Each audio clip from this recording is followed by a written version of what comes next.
വെട്ടം ടെലിവിഷൻ ജനാധിപത്യം രാഷ്ട്രീയ സംവാദം നിങ്ങൾക്കായി അവതരിപ്പിക്കുന്നത് Japan square Tirur, grace residency Tirur.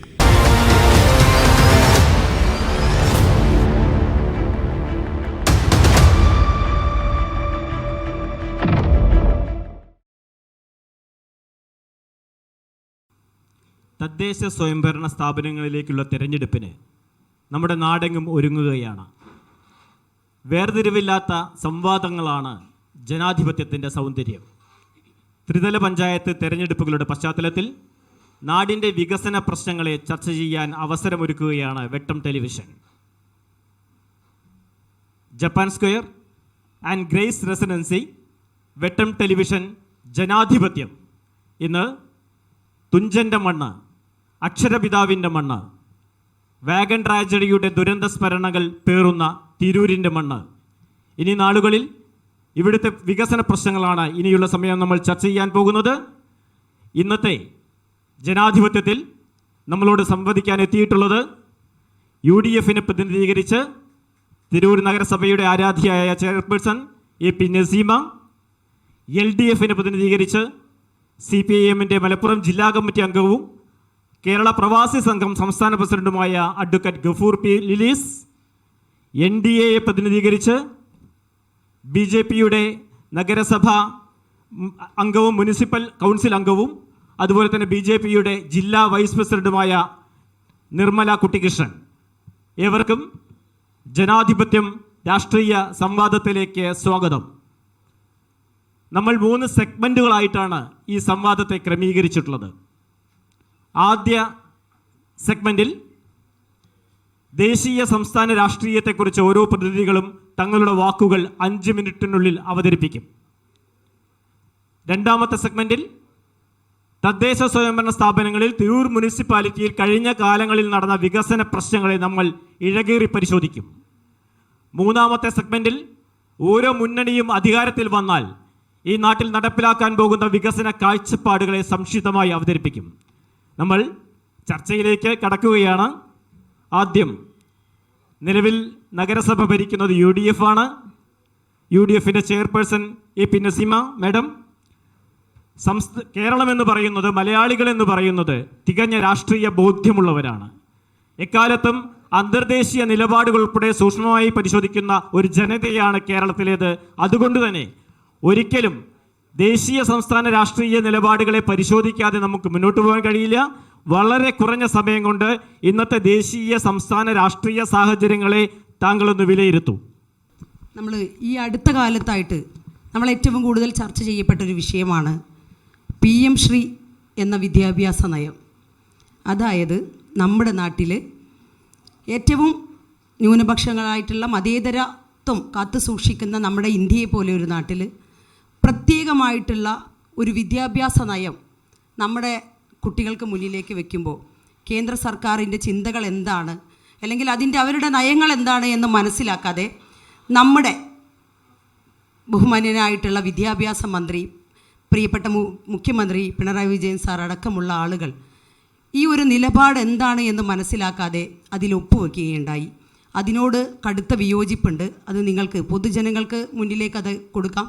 അവരുടെ അഭിപ്രായം കൂടി നമുക്ക് മാനിക്കാം. തീർത്തും വ്യക്തിപരമായും നഗരസഭാ അധ്യക്ഷ എന്ന നിലയിലും പിന്നെ മറ്റു പൊതുപ്രവർത്തക എന്ന നിലയിലും ഞാൻ ആ ഒരു നയത്തെ എതിർക്കുകയാണ്. മതേതര ഇന്ത്യയിൽ എല്ലാ മതങ്ങളുടെയും മൂല്യത്തെ കാത്തു സൂക്ഷിക്കുന്ന രീതിയിലേക്ക് നമ്മുടെ നയങ്ങളും നിലപാടുകളും വിദ്യാഭ്യാസ രീതിയും പോകണം എന്ന് ആഗ്രഹിക്കുന്നവരാണ് നമ്മളെല്ലാവരും. അതുകൊണ്ട് തന്നെ പണ്ട് നമ്മളുടെ സ്വാതന്ത്ര്യത്തിന് വേണ്ടി വാതോരാതെ പ്രസംഗിക്കുകയും അതിനുവേണ്ടി പ്രയത്നിക്കുകയും ചെയ്തവരെ മാറ്റി നിർത്തിയിട്ട് അതിനെതിരെ പ്രവർത്തിച്ചവരെ കുറിച്ച് പഠിപ്പിക്കേണ്ട ഒരു വിദ്യാഭ്യാസ നയവും ഒരു ഭരണാധികാരിയാവോ ആരോ ആവട്ടെ, ഇപ്പോൾ മോദിജി ആവാം മറ്റാരോ ആവട്ടെ, അങ്ങനെയുള്ള ഒരു കാലത്ത് അവരുടെ പേരും പെരുമയും അല്ലെങ്കിൽ ഞാൻ എന്ന ഒരു ചിന്ത മാത്രം കൽപ്പിക്കുകയും കാവി കളർ അടിക്കണമെന്നും ഞങ്ങൾ 1 കോടി രൂപ പദ്ധതിയിലേക്ക് വകവെച്ച് തരുമ്പോൾ ഞങ്ങൾ സ്കൂളിന് അവർ പറയുന്ന മാനദണ്ഡങ്ങൾ മുഴുവൻ പാലിച്ചു കൊണ്ടൊരു സ്കൂളിനെ കൊണ്ടു നടക്കണമെന്ന് നമ്മളുടെ കുഞ്ഞു മനസ്സുകളുടെ ഹൃദയങ്ങളിലേക്ക് ഒരു പ്രത്യേക തരത്തിലുള്ള ചിന്താഗതി മാറ്റി കൊടുക്കുന്ന ആ ഒരു നയത്തെ കടുത്ത് വിമർശിക്കുന്നു ഞാൻ. ഏറ്റവും കൂടുതൽ നഗരസഭാ അധ്യക്ഷ എന്ന നിലയിൽ ഞാൻ അനുഭവിച്ച ഏറ്റവും വലിയൊരു പ്രശ്നമാണ് 1-2 വർഷത്തോളമായിട്ട് നഗരസഭയിൽ PMAY ലൈഫ് പദ്ധതി നടപ്പിലാക്കിക്കൊണ്ടിരിക്കുന്നുണ്ട്. 1-2 വർഷമായിട്ട് ഒരാൾക്ക് പോലും അപേക്ഷ കൊടുക്കാനും വാങ്ങാനും കഴിയുന്നില്ല. ഈ 2 സർക്കാരുകൾ തമ്മിലുള്ള ഒരു അടിയുടെ ഭാഗമാണത്. ലൈഫ് പദ്ധതി പ്രകാരം ഇന്ന് വരെ നഗരസഭയിൽ ഒരു വീടും പണിതിട്ടില്ല. എല്ലാ സമയത്തും ഓരോ വർഷത്തിലും അപേക്ഷകൾ വരുമ്പോൾ PMAY പ്രധാനമന്ത്രി ആവാസ് യോജന എന്ന പദ്ധതിയിലുള്ള ആ പദ്ധതിയിലേക്ക് ലൈഫ് പദ്ധതി ലിസ്റ്റിലെ ആളുകളെ മാറ്റി ആ വകുപ്പ് പ്രകാരം പിന്നെ പ്രവർത്തനം നടത്തണം എന്ന് പറയുന്നുണ്ട്. പക്ഷേ ഇപ്പോൾ കേവലം സാമ്പത്തികമായിട്ട്, അതായത് 2 ലക്ഷം നഗരസഭ, 1.5 ലക്ഷം കേന്ദ്ര സർക്കാർ, 50,000 രൂപ കേരള സർക്കാർ, അങ്ങനെയാണ് ഈ ഒരു പദ്ധതി നടപ്പിലാക്കി കൊണ്ടുപോകുന്നത്.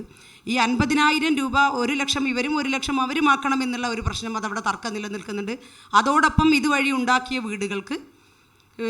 വീടുകൾക്ക് മുന്നിൽ കേന്ദ്രത്തിൻ്റെ മുഴുവൻ റെക്കോർഡ്സും രേഖപ്പെടുത്തണമെന്നുള്ള, അവരുടെ മാനദണ്ഡങ്ങൾ രേഖപ്പെടുത്തണമെന്നുള്ള ഒരു വലിയ നിലപാടും അതിനോട് ഞാൻ എൻ്റെ കടുത്ത വിയോജിപ്പ് അറിയിക്കുകയാണ്.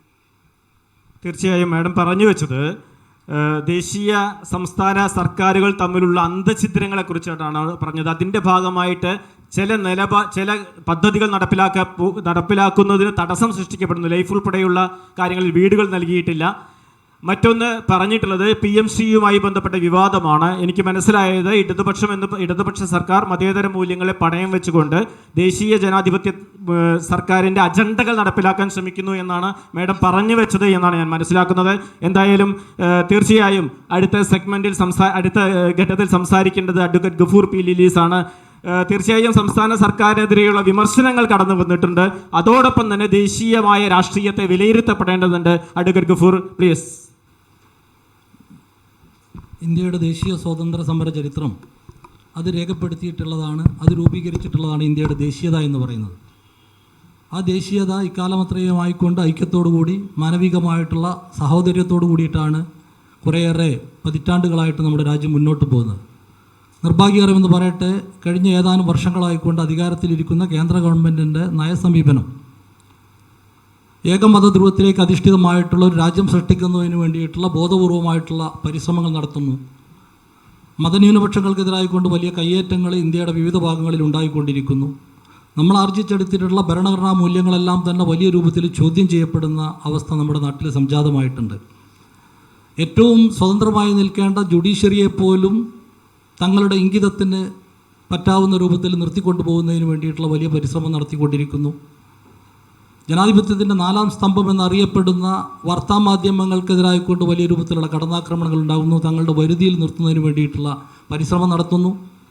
രാജ്യത്ത് ഭരണഘടന ഉയർത്തിപ്പിടിക്കുന്ന ഫെഡറൽ സംവിധാനത്തിനെതിരായിക്കൊണ്ട് സംസ്ഥാനങ്ങളുടെ അധികാരത്തിലേക്ക് കടന്നു കയറിക്കൊണ്ട് സംസ്ഥാന ഭരണകൂടങ്ങളെ ദുർബലപ്പെടുത്തുന്നതിന് വേണ്ടിയിട്ടുള്ള വലിയ ശ്രമം കേന്ദ്ര ഗവൺമെൻറ്റിൻ്റെ ഭാഗത്തുനിന്ന് വന്നുകൊണ്ടിരിക്കുന്ന വർത്തമാന കാലഘട്ടത്തിലാണ് നമ്മൾ ജീവിക്കുന്നത്. മതന്യൂനപക്ഷങ്ങൾ അഭിമുഖീകരിക്കുന്ന ഒട്ടനവധി പ്രധാനപ്പെട്ട വിഷയങ്ങൾ ഇന്ത്യൻ പാർലമെൻറ്റിൽ ഉയർന്നു വന്ന ഘട്ടത്തിൽ എൻ്റെ കൂടെയുള്ള ചെയർപേഴ്സൻ്റെ പാർട്ടിയായിട്ടുള്ള മുസ്ലിം ലീഗിൻ്റെ MP-മാർ പാർലമെൻറ്റിനകത്ത് എന്തായിരുന്നു ചെയ്തിരുന്നത്? മുത്തലാഖ് പോലുള്ള വിഷയം പാർലമെൻറ്റിനകത്ത് ഉയർന്നു വന്ന ഘട്ടത്തിൽ മുസ്ലിം ലീഗിൻ്റെ ഒരൊറ്റ നേതാക്കന്മാർ പാർലമെൻറ്റിനകത്ത് വന്നിട്ടില്ല എന്നുള്ളത് ഇവർ തമ്മിലുള്ള അന്തർധാരയുടെ ഭാഗമായിട്ടാണ് കാണേണ്ടത്. അത്തരത്തിൽ മതന്യൂനപക്ഷങ്ങളെ ബാധിക്കുന്ന ഒരു വിഷയത്തിലും ഇന്ത്യൻ പാർലമെൻറ്റിൽ ഇടപെടുന്നതിന് വേണ്ടി ഇവർക്ക് സാധിച്ചിട്ടില്ല. ഉപരാഷ്ട്രപതി തെരഞ്ഞെടുപ്പ് വന്നപ്പോൾ ഘട്ടത്തിൽ എല്ലാവരും ഒറ്റക്കെട്ടായി നിന്നുകൊണ്ട് പ്രതിപക്ഷ കക്ഷികളെല്ലാം തന്നെ ഒറ്റക്കെട്ടായി നിന്ന ഘട്ടത്തിലാണ് ആ ഉപരാഷ്ട്രപതി തെരഞ്ഞെടുപ്പിൽ വോട്ട് ചെയ്യുന്നതിന് എത്തുന്നതിന് വേണ്ടി പോലും മുസ്ലിം ലീഗിൻ്റെ നേതാക്കന്മാരായിട്ടുള്ള PK കുഞ്ഞാലി അടക്കം വരുന്ന ആളുകൾക്ക്, സ്വന്തമായിട്ട് ഫ്ലൈറ്റ് ഓപ്പറേറ്റ് ചെയ്യുന്ന PV അബ്ദുൽ വഹാബ് MP അടക്കം വരുന്ന ആളുകൾക്ക് പാർലമെൻറ്റിലെത്താൻ ഫ്ലൈറ്റ് കിട്ടിയിട്ടില്ല എന്ന് പറഞ്ഞാൽ ഇവരെടുക്കുന്ന അന്തർധാര, ഇവരെടുക്കുന്ന നിലപാടുകൾ എന്താണെന്നത് നമുക്ക് വിശദീകരിക്കാൻ കഴിയും. അതുപോലെ തന്നെ കേരളത്തെ സംബന്ധിച്ചിടത്തോളം ലോകത്തിനാകമാനം തന്നെ അഭിമാനകരമായിട്ടുള്ള രൂപത്തിലേക്ക് ലോകത്തിലെ ഏറ്റവും വലിയ വികസിത രാജ്യങ്ങൾക്കൊപ്പം എത്താവുന്ന രൂപത്തിൽ കേരളം വലിയ രൂപത്തിലുള്ള പുരോഗതിയാണ് കൈവരിച്ചിട്ടുള്ളത്. എന്തുകൊണ്ടാണ് ചെയർപേഴ്സൺ ലൈഫിൽ വീട് കൊടുക്കാൻ കഴിയാത്ത പോയതെന്ന് എനിക്കറിയില്ല. കേരളത്തിനകത്ത് വീടില്ലാത്ത ഒരു മനുഷ്യൻ്റെ ജീവിതത്തിലെ ഏറ്റവും പ്രധാനപ്പെട്ട ആഗ്രഹമാണ് സ്വന്തമായിട്ട് കയറിക്കിടക്കാൻ, മഴ കൊള്ളാതെ വെയിൽ കൊള്ളാതെ മക്കൾക്ക് സമാധാനത്തോടു കൂടി അന്തി ഉറങ്ങാനുള്ള വീടുണ്ടാക്കുക എന്നുള്ളത്. കേരളത്തിലെ ഗവൺമെൻറ് 9 വർഷക്കാലം കൊണ്ട് 5 ലക്ഷം മനുഷ്യർക്ക് വീട് നൽകി കഴിഞ്ഞു. ഇപ്പോൾ 1,80,000-ഓളം വീടുകളുടെ പണി പുരോഗമിച്ചുകൊണ്ടിരിക്കുകയാണ്. ലോകോത്തര വാർത്താമാധ്യമങ്ങൾ CNN-ഉം BBC-യും അടക്കം വരുന്ന അന്താരാഷ്ട്ര വാർത്താമാധ്യമങ്ങളിലെല്ലാം തന്നെ കേരളത്തിനെ സംബന്ധിച്ച് പഠിക്കുന്നു, അതിനെ സംബന്ധിച്ചുള്ള റിപ്പോർട്ട് പുറത്തുവിടുന്നു, കേരളത്തിൻ്റെ മുഖ്യമന്ത്രി അഭിനന്ദിക്കുന്നു. ഈ ലൈഫിൽ വീട് വെച്ച് കൊടുക്കുന്നത് കേരളത്തിലെ ഗവൺമെൻറ് ഒറ്റയ്ക്കല്ല, തദ്ദേശ സ്വയംഭരണ സ്ഥാപനങ്ങളുടെ കൂടി പങ്കാളിത്തത്തോടു കൂടിയിട്ടാണ്. എന്തുകൊണ്ട് 5 വർഷക്കാലം തിരൂരിനകത്ത് ഇത് ചെയ്യാതെ പോയിട്ടുണ്ട് എന്ന് ഇവിടുത്തെ ഭരണാധികാരികൾ പരിശോധിക്കണം. നിങ്ങളുടെ ദുർബലതയുടെ ഭാഗമായിക്കൊണ്ടാണ്, അല്ലെങ്കിൽ സാധാരണക്കാരായിട്ടുള്ള മനുഷ്യരോട് നിങ്ങൾ താല്പര്യം കാണിക്കാത്തതിൻ്റെ ഭാഗമായിട്ട് ആണിതുണ്ടായിട്ടുള്ളത്. വിദ്യാഭ്യാസ രംഗത്ത് വികസിത രാജ്യങ്ങളെക്കാൾ മുൻപിലായിക്കൊണ്ട് കേരളം മാറുന്നു. കേരളത്തിലെ പ്രധാനപ്പെട്ട 8 സർവകലാശാലകൾ, കേരളത്തിലെ ഏറ്റവും പ്രധാനപ്പെട്ട 16ഓളം വരുന്ന കോളേജുകൾ, ഇന്ത്യയിലെ 100ഓളം വരുന്ന സർവകലാശാലകളുടെയും കോളേജുകളുടെയും ലിസ്റ്റിൽ അഗ്രഗണ്യ സ്ഥാനത്തേക്ക് വരുന്ന കാഴ്ച ലോകോത്തര മാധ്യമങ്ങളും ഇന്ത്യയിലെ മാധ്യമങ്ങളും റിപ്പോർട്ട് ചെയ്യുന്ന കാഴ്ച കാണുന്നു. ആരോഗ്യരംഗത്ത് കോവിഡ് കാലഘട്ടത്തിലെല്ലാം തന്നെ ഇന്ത്യയുടെ വിവിധ ഭാഗങ്ങളിൽ ലക്ഷക്കണക്കായിട്ടുള്ള മനുഷ്യർ മരിച്ചു വീഴുമ്പോൾ എല്ലാ സൗകര്യങ്ങളും ഈ തിരൂർ മുനിസിപ്പാലിറ്റിയിലടക്കം കേരളത്തിലെ ഗവൺമെൻറ്റിൻ്റെ സഹായത്തോടു കൂടി ക്വാറന്റൈൻ സെൻറ്റർ തുടങ്ങുന്നതിന് വേണ്ടി കഴിഞ്ഞു. നമ്മുടെ കോളേജുകൾ, നമ്മുടെ കലാലയങ്ങൾ, നമ്മുടെ മെഡിക്കൽ കോളേജുകൾ, ആശുപത്രികൾ, സ്വകാര്യ സ്ഥാപനങ്ങൾ ഇതെല്ലാം തന്നെ ക്വാറന്റൈൻ സെൻറ്ററുകളാക്കി മാറ്റുന്നതിനുള്ള സൗകര്യങ്ങൾ കേരളത്തിലെ ഗവൺമെൻറ് കഴിച്ചു. അങ്ങനെ നിഖില മേഖലകളിലും വമ്പിച്ച പുരോഗതി സാധാരണ മനുഷ്യരെ കൂട്ടിച്ചേർത്തുകൊണ്ട് മുന്നോട്ട് പോകുന്ന ഘട്ടത്തിൽ അതിനോട് താതാത്മ്യം പ്രാപിക്കാൻ, അതുമായി ഒത്തുപോകാൻ തിരൂർ മുനിസിപ്പാലിറ്റിക്ക് കഴിഞ്ഞിട്ടില്ല എന്നുള്ളത് ഏറ്റവും തീർച്ചയായും അഡ്വക്കേറ്റ് ഗഫൂർ, താങ്കളുടെ നിലപാടുകൾ വ്യക്തമാണ്. ഒരുപക്ഷെ സംസ്ഥാന സർക്കാർ എന്ന് പറയുന്നത് സംസ്ഥാന സർക്കാർ വലിയ വികസനത്തിൻ്റെ മുന്നേറ്റങ്ങൾ സൃഷ്ടിക്കുകയാണ്. ഒരേ സമയം കേന്ദ്ര സർക്കാർ നടത്തുന്ന ചില പ്രതിലോമകരമായ നിലപാടുകൾക്കെതിരെ പ്രതിഷേധിച്ചുകൊണ്ട് തന്നെ അത്തരമൊരു വാദമുഖം ഉയർത്തിക്കൊണ്ട് ഒരു ബദൽ സൃഷ്ടിക്കാൻ ശ്രമിക്കുകയാണ് കേരളത്തിലെ സംസ്ഥാന സർക്കാർ എന്നാണ് താങ്കൾ പറഞ്ഞു വെച്ചത് എന്നാണ് എനിക്ക് മനസ്സിലാക്കി പോകുന്നത്. സ്വാഭാവികമായും നിർമ്മല ടീച്ചർക്ക് ഒരുപാട് പറയാനുണ്ടാകും. ദേശീയ സർക്കാരിന് അല്ലെങ്കിൽ ദേശീയ ജനാധിപത്യം നേതൃത്വം നൽകുന്ന സർക്കാരാണ് കേന്ദ്രം ഭരിച്ചുകൊണ്ടിരിക്കുന്നത്. അവരുടെ നിലപാടുകൾക്കെതിരെയുള്ള പ്രതിഷേധമാണ് ഉയർന്നു വന്നത്.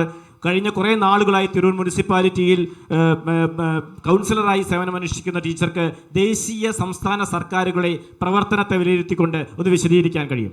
എനിക്ക് മുന്നേ സംസാരിച്ചവരുടെ വാദഗതികൾ ഞാൻ കേട്ടു. കേന്ദ്രത്തിൽ ഭരിക്കുന്ന ഭാരതീയ ജനതാ പാർട്ടിയുടെ ഗവൺമെൻറ് വർഗീയവാദത്തിനെതിരെയും ഭീകരവാദത്തിനെതിരെയും ശക്തമായിട്ടുള്ള നിലപാടുകൾ എടുത്തിട്ടുണ്ട്. ദേശീയതയിൽ ഊന്നിയിട്ടുള്ളൊരു സർക്കാരാണത്.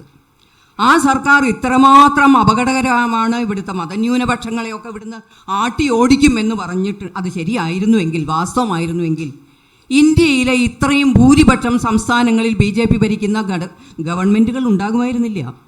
എന്തുകൊണ്ടാണ് അത്? അടുത്തിടെ തെരഞ്ഞെടുപ്പ് നടന്ന സ്ഥലത്തു കൂടി BJPയുടെ ഗവൺമെൻറ് വരാൻ സാധിക്കുന്നുവെങ്കിൽ കേന്ദ്രത്തിൽ ഭരിക്കുന്ന BJP അത്രമാത്രം അപകടകാരിയാണ് എന്ന് വാദിക്കാൻ ഒരു മുഖവും അല്ലെങ്കിൽ അത് ഒരു ന്യായവും ഇല്ല എന്നാണ് എൻ്റെ പക്ഷം.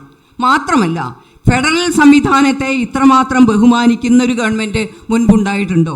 സംസ്ഥാനങ്ങൾക്ക് ചോദിച്ചു വാങ്ങാൻ, ഞങ്ങൾക്ക് കിട്ടിയത് പോരാ ഇനിയും വേണമെന്ന് ചോദിക്കാൻ, ശബ്ദമുയർത്താൻ സാധിക്കുന്നത് എന്തുകൊണ്ടാണ്? തരാൻ ആളുള്ളതുകൊണ്ടാണ്. കൊടുക്കുന്നവരെ കാണുമ്പോഴേ കൈ നീട്ടൂ, കൊല്ലുന്നവരെ കാണുമ്പോൾ മുഖം മറയ്ക്കുക ചെയ്യുക. അതുകൊണ്ട് ഇത്രമാത്രം ഫെഡറൽ സംവിധാനത്തിനെ ബഹുമാനിക്കുന്ന ഈ കേരളത്തിന് തന്നെ എത്രമാത്രം കോടികൾ കേന്ദ്രത്തിൽ നിന്ന് കിട്ടിയിട്ടുണ്ട്? അത് ശരിക്കും വിനിയോഗിച്ചിട്ടുണ്ടോ കേരളം? അതുകൊണ്ട് അത്രയും ഇവർ പറയുന്ന പോലെയുള്ള വളരെ അപകടകരമായിട്ടുള്ള വർഗീയമായിട്ടുള്ള മതന്യൂനപക്ഷങ്ങളെ ഇവിടുന്ന് ആട്ടി ഓടിക്കുന്ന പല ഇതും നമ്മൾ കേട്ടു. ഇവിടുന്നൊക്കെ മുസ്ലിം ജനതയെ ആട്ടി ഓടിക്കും, ഇന്ത്യയിൽ ജീവിക്കാൻ സാധിക്കില്ല. ഇത്രയും സുഖമായിട്ട് ഒരു ഭീഷണിയും കൂടാതെ സുഖമായിട്ട് ജീവിക്കാൻ സാധിക്കുന്ന ഈ ഭാരതത്തിലല്ലേ? എന്ത് അപകടമാണ് അവർക്കൊക്കെ നമ്മൾ വരുത്തി കൂട്ടിയിട്ടുള്ളത്? മോദിജി എന്ത് അപകടം അവർ വരുത്തി കൂട്ടിയില്ല. മാത്രമല്ല, രാഷ്ട്രത്തിന് ഏറ്റവും കൂടുതൽ ക്രിയേറ്റീവായിട്ടുള്ള നിർമ്മാണകരമായിട്ടുള്ള ഒരു ഭരണം നടത്താൻ സാധിക്കൂ എന്നുള്ളതാണ് അദ്ദേഹത്തിൻ്റെ ഏറ്റവും വലിയ മൂല്യം. അല്ലാതെ ഒരു അപകടവും ഇവിടുത്തെ ജനങ്ങൾക്ക് അദ്ദേഹം ഇതുവരെ സാധിച്ചില്ല. അല്ലെങ്കിൽ ഇങ്ങനെ തുടർ ഭരണം കിട്ടില്ലല്ലോ അദ്ദേഹത്തിന്. അത്രയും വലിയൊരു ഭീഷണിയായിരുന്നു ഇന്ത്യക്ക് എങ്കിൽ അദ്ദേഹത്തിന് തുടർ ഭരണം കിട്ടുമായിരുന്നില്ല. അങ്ങനെ കിട്ടുന്നുണ്ടെങ്കിൽ ഇവിടുത്തെ ജനങ്ങൾ അദ്ദേഹത്തെ ബഹുമാനിക്കുന്നുണ്ട്, അദ്ദേഹത്തിൻ്റെ ഭരണത്തെ ബഹുമാനിക്കുന്നുണ്ട്. മാത്രമല്ല, കിസാൻ സമ്മാൻ പദ്ധതി കൃഷിക്കാരെ ഉദ്ദേശിച്ചുള്ളതാണ്. നമ്മുടെ തിരൂരിൽ തന്നെ എത്രയോ ആൾക്കാരത് വാങ്ങുന്നു. കൊല്ലത്തിൽ 6000 രൂപ. സ്ത്രീകൾക്ക് എത്രയോ സംവിധാനങ്ങൾ നൽകുന്നു. സ്ത്രീകളെ ഇത്രമാത്രം ബഹുമാനിക്കുന്ന അല്ലെങ്കിൽ സ്ത്രീകൾക്ക് വേണ്ടി ഇത്രമാത്രം പദ്ധതികൾ ഒരുക്കുന്ന ഒരു ഗവൺമെൻറ് ഉണ്ടായിട്ടുണ്ടോ? മാത്രമല്ല, വിദ്യാഭ്യാസ രംഗത്ത് പുതിയ പദ്ധതികൾ കൊണ്ടുവരുമ്പോൾ, പുതിയ തരത്തിലുള്ള പരിപാടികൾ ആവിഷ്കരിക്കുമ്പോൾ അവർ കേന്ദ്രം മുതൽ മുടക്കുമ്പോൾ ചില വ്യവസ്ഥകൾ നമ്മൾ വയ്ക്കും. PMAYയിൽ നമ്മൾ പൈസ കൊടുക്കുമ്പോൾ പറയാറില്ലേ ഇത്ര സ്ക്വയർ ഫീറ്റിൽ മാത്രമേ വീടുണ്ടാക്കാൻ പാടുള്ളൂ, ഇന്നതാണ് ഇതിൻ്റെ കണ്ടീഷൻ പറയാറില്ലേ നമ്മൾ 10 രൂപ കൊടുക്കുമ്പോൾ അതിൻ്റെ നിയമവ്യവസ്ഥയും അല്ലെങ്കിൽ അതിൻ്റെ നിബന്ധനകളും പാലിക്കാൻ നമ്മൾ ബാധ്യസ്ഥരാണ്. അപ്പോൾ ഈ വിദ്യാഭ്യാസ രീതിയിൽ ഇനിയിപ്പോൾ ഞാൻ ചോദിക്കട്ടെ, ഈ കേന്ദ്രത്തിൻ്റെ വിദ്യാഭ്യാസ പദ്ധതി വളരെ കേരളത്തിൽ നിന്നുള്ള യുവാക്കളൊക്കെ എന്തുകൊണ്ടാണ് കേരളത്തിന് പുറത്തേക്ക് പോകുന്നത്? വിദ്യാഭ്യാസത്തിന് പോകുന്നില്ലേ? തൊഴിൽ തേടി പോകുന്നില്ലേ? എന്തുകൊണ്ടാണ് അത്? കേരളത്തിൽ അവർക്ക് നല്ലൊരു വിദ്യാഭ്യാസം കിട്ടാത്തതുകൊണ്ട്, അവർക്ക് തൊഴിലവസരങ്ങൾ കിട്ടാത്തതുകൊണ്ടല്ലേ? എന്തേ അതൊന്നും ചിന്തിക്കാത്തത്? ഈ കേരളത്തിൽ മറ്റേ എന്താ പറയുക, സാക്ഷരത 100% എന്ന് പറയുന്നുണ്ടല്ലോ. എന്തുകൊണ്ട് യുവാക്കൾ ഇവിടുന്ന് കയറി പോകുന്നു? അവരിവിടെ പഠിക്കാനും അല്ലെങ്കിൽ ഇവിടെ തൊഴിൽ ചെയ്യാൻ സന്നദ്ധരാകുന്നുണ്ടോ? നമ്മുടെ തൊഴിൽ യുവാക്കളുടെ ബുദ്ധിശക്തിയും കഴിവും നമ്മൾ കൊടുക്കുക വേറെ സ്ഥലങ്ങളിലേക്ക്. എന്തുകൊണ്ട്? ഭരണാധികാരികളുടെ കാഴ്ചപ്പാടിലുള്ള വൈകല്യം കൊണ്ട്. അത് നിർത്തലാക്കാൻ വേണ്ടിയിട്ടാണ് നമ്മുടെ നാട്ടിലുള്ള യുവാക്കൾക്ക്, നമ്മുടെ നാട്ടിലുള്ള സ്ത്രീകൾക്ക്, നമ്മുടെ നാട്ടിലുള്ള ജനങ്ങൾക്ക് ഏറ്റവും വികസനപരമായിട്ടുള്ള നേട്ടങ്ങൾ ഉണ്ടാക്കാൻ ശ്രമിക്കുന്ന ഒരു ഗവൺമെൻറ്റാണ് കേന്ദ്രത്തിലെന്ന് ഞാൻ പറയും. പക്ഷേ കേരളത്തിൽ അതിൻ്റെ എത്രമാത്രം ഫലങ്ങൾ കൈ നീട്ടുക എന്നല്ലാതെ കേന്ദ്രം ഞങ്ങൾക്ക് തരുന്നില്ല. പണ്ട് പറയും എനിക്ക് ആടയില്ല തോടയില്ല എന്ന് പറയത്രേ കുറത്തി ഭഗവതി. അതേപോലെ ഞങ്ങൾക്ക് തരുന്നില്ലല്ലോ എന്ന് പാട്ട് പാടുമ്പോൾ കേരളത്തിലെ റിസോഴ്സസ് പരമാവധി ഉപയോഗിച്ചുകൊണ്ട് ഇവിടെ ഡെവലപ്മെൻറ്റ് ഉണ്ടാക്കാൻ കേന്ദ്രത്തിന് നോക്കിയിട്ട്, ഇതിനു മുമ്പും കേന്ദ്ര ഗവൺമെൻറ്റുകൾ ഉണ്ടായിരുന്നല്ലോ, എത്രമാത്രം കൈകൾ നീട്ടിയിട്ടുണ്ട് കേന്ദ്രത്തിലേക്ക്? കൊടുക്കുന്നത് കൊണ്ടല്ലേ കൈകൾ നീട്ടുന്നത്. അതുകൊണ്ട് അതിനെ മാനിക്കാതെ, ഇത്രത്തോളം വികസനപരമായിട്ടുള്ള പദ്ധതികളെ മാനിക്കാതെ ഇത്തരത്തിൽ അന്ധമായിട്ടുള്ള ചില നീക്കങ്ങൾ നടത്തുന്നതിനോട് ശക്തമായിട്ടുള്ള വിയോജിപ്പ് ഞങ്ങൾക്കുണ്ട്. ടീച്ചർ, സ്വാഭാവികമായും ടീച്ചറുടെ പ്രതികരണം, നിലപാടുകൾ വ്യക്തമാണ്. നമ്മുടെ സംസ്ഥാന സർക്കാർ പലപ്പോഴും കേന്ദ്ര പദ്ധതികളായി വരുന്ന പദ്ധതികളെ വേണ്ടത്ര ഫലപ്രദമായി ഉപയോഗിക്കുന്നില്ലെന്നും അത്തരം കാഴ്ചപ്പാടോടുകൂടിയുള്ള ദീർഘവീക്ഷണത്തോടു കൂടിയുള്ള കേന്ദ്ര സർക്കാരിൻ്റെ കേന്ദ്ര ഭരണാധികാരികളുടെ നിലപാടുകളെ അതേപോലെ പിന്തുടരാൻ തയ്യാറാകുന്നില്ലെന്നും കേരളത്തിൻ്റെ ഭാവി ഇരുണ്ടതാണെന്നുമെന്നാണ് താങ്കൾ പറഞ്ഞു വെച്ചതെന്നാണ് ഞാൻ മനസ്സിലാക്കുന്നത്. സ്വാഭാവികമായും നമ്മുടെ അടുത്ത സെഗ്മെൻറ്റ് ചോദ്യങ്ങളുടെ ഘട്ടമാണ്. ചോദ്യങ്ങൾ എന്ന് പറയുന്നത് ഞാൻ നേരത്തെ സൂചിപ്പിച്ചു, ഒരു മുന്നണിയിൽ നിന്ന് 2 പേർക്കാണ് ചോദിക്കാൻ കഴിയുക. ഒറ്റ ചോദ്യമാണ് ചോദിക്കേണ്ടത്, ആവർത്തിച്ച് പറയേണ്ട. നേരിട്ട് ചോദ്യത്തിലേക്ക് കടക്കണം. ആദ്യമായി ശ്രീമതി AP നസീമ ചെയർപേഴ്സണുള്ള ചോദ്യമാണ്, ചോദിക്കാനുള്ള അവസരമാണ്. ദേശീയ സംസ്ഥാന രാഷ്ട്രീയത്തെക്കുറിച്ച് അവർ പറഞ്ഞ കാര്യങ്ങളെ കുറിച്ച് മാത്രമാണ് ചോദിക്കേണ്ടത്. PMAY പദ്ധതിയിലും ലൈഫ് മിഷനിലുമാണ് ചോദ്യം. ലൈഫ് മിഷൻ സംസ്ഥാന സർക്കാരിൻ്റെ ഏറ്റവും അഭിമാനകരമായ പദ്ധതിയാണ്. ലൈഫ് മിഷനിൽ ഇതുവരെ 5 ലക്ഷത്തിൽ കൂടുതൽ വീടുകൾ നിർമ്മിച്ചു നൽകി. ഒരുപാട് വീടുകളുടെ നിർമ്മാണം പുരോഗമിക്കുന്നു. ഏറ്റവും മാതൃകാപരമായ ഒരു പദ്ധതിയായിട്ട് പെരിന്തൽമണ്ണ നഗരസഭ ലൈഫ് മിഷൻ പദ്ധതി പ്രകാരം 400ഓളം കുടുംബങ്ങളെ താമസിപ്പിക്കാനുള്ള ഒരു വലിയ ഫ്ലാറ്റ് സമുച്ചയം ഉണ്ടാക്കി. വലിയ വാർത്താ പ്രാധാന്യം കിട്ടിയൊരു പദ്ധതിയാണ്. ബാക്കി എല്ലാ നഗരസഭകളിലും പഞ്ചായത്തുകളിലും വളരെ മനോഹരമായിട്ട് അർഹരായവരെ കണ്ടെത്തി ലൈഫ് മിഷൻ പദ്ധതി പ്രകാരം വീടുകൾ ലഭ്യമാക്കുന്നുണ്ട്. എൻ്റെ ചെറിയ കണക്ക് കൂടി പറഞ്ഞിട്ട് ചോദ്യത്തിലേക്ക് കടക്കാം. നമ്മുടെ പ്രതിപക്ഷ നേതാവ് ഉൾപ്പെടെ അംഗീകരിച്ചത് 4,70,000 വീടുകൾ ലൈഫ് മിഷൻ വഴി അനുവദിച്ചു എന്നാണ്. കഴിഞ്ഞ 8.5 വർഷം കൊണ്ട് കേരളത്തിൽ 4,71,442 വീടുകൾ കേരളത്തിൽ നിർമ്മിച്ചു.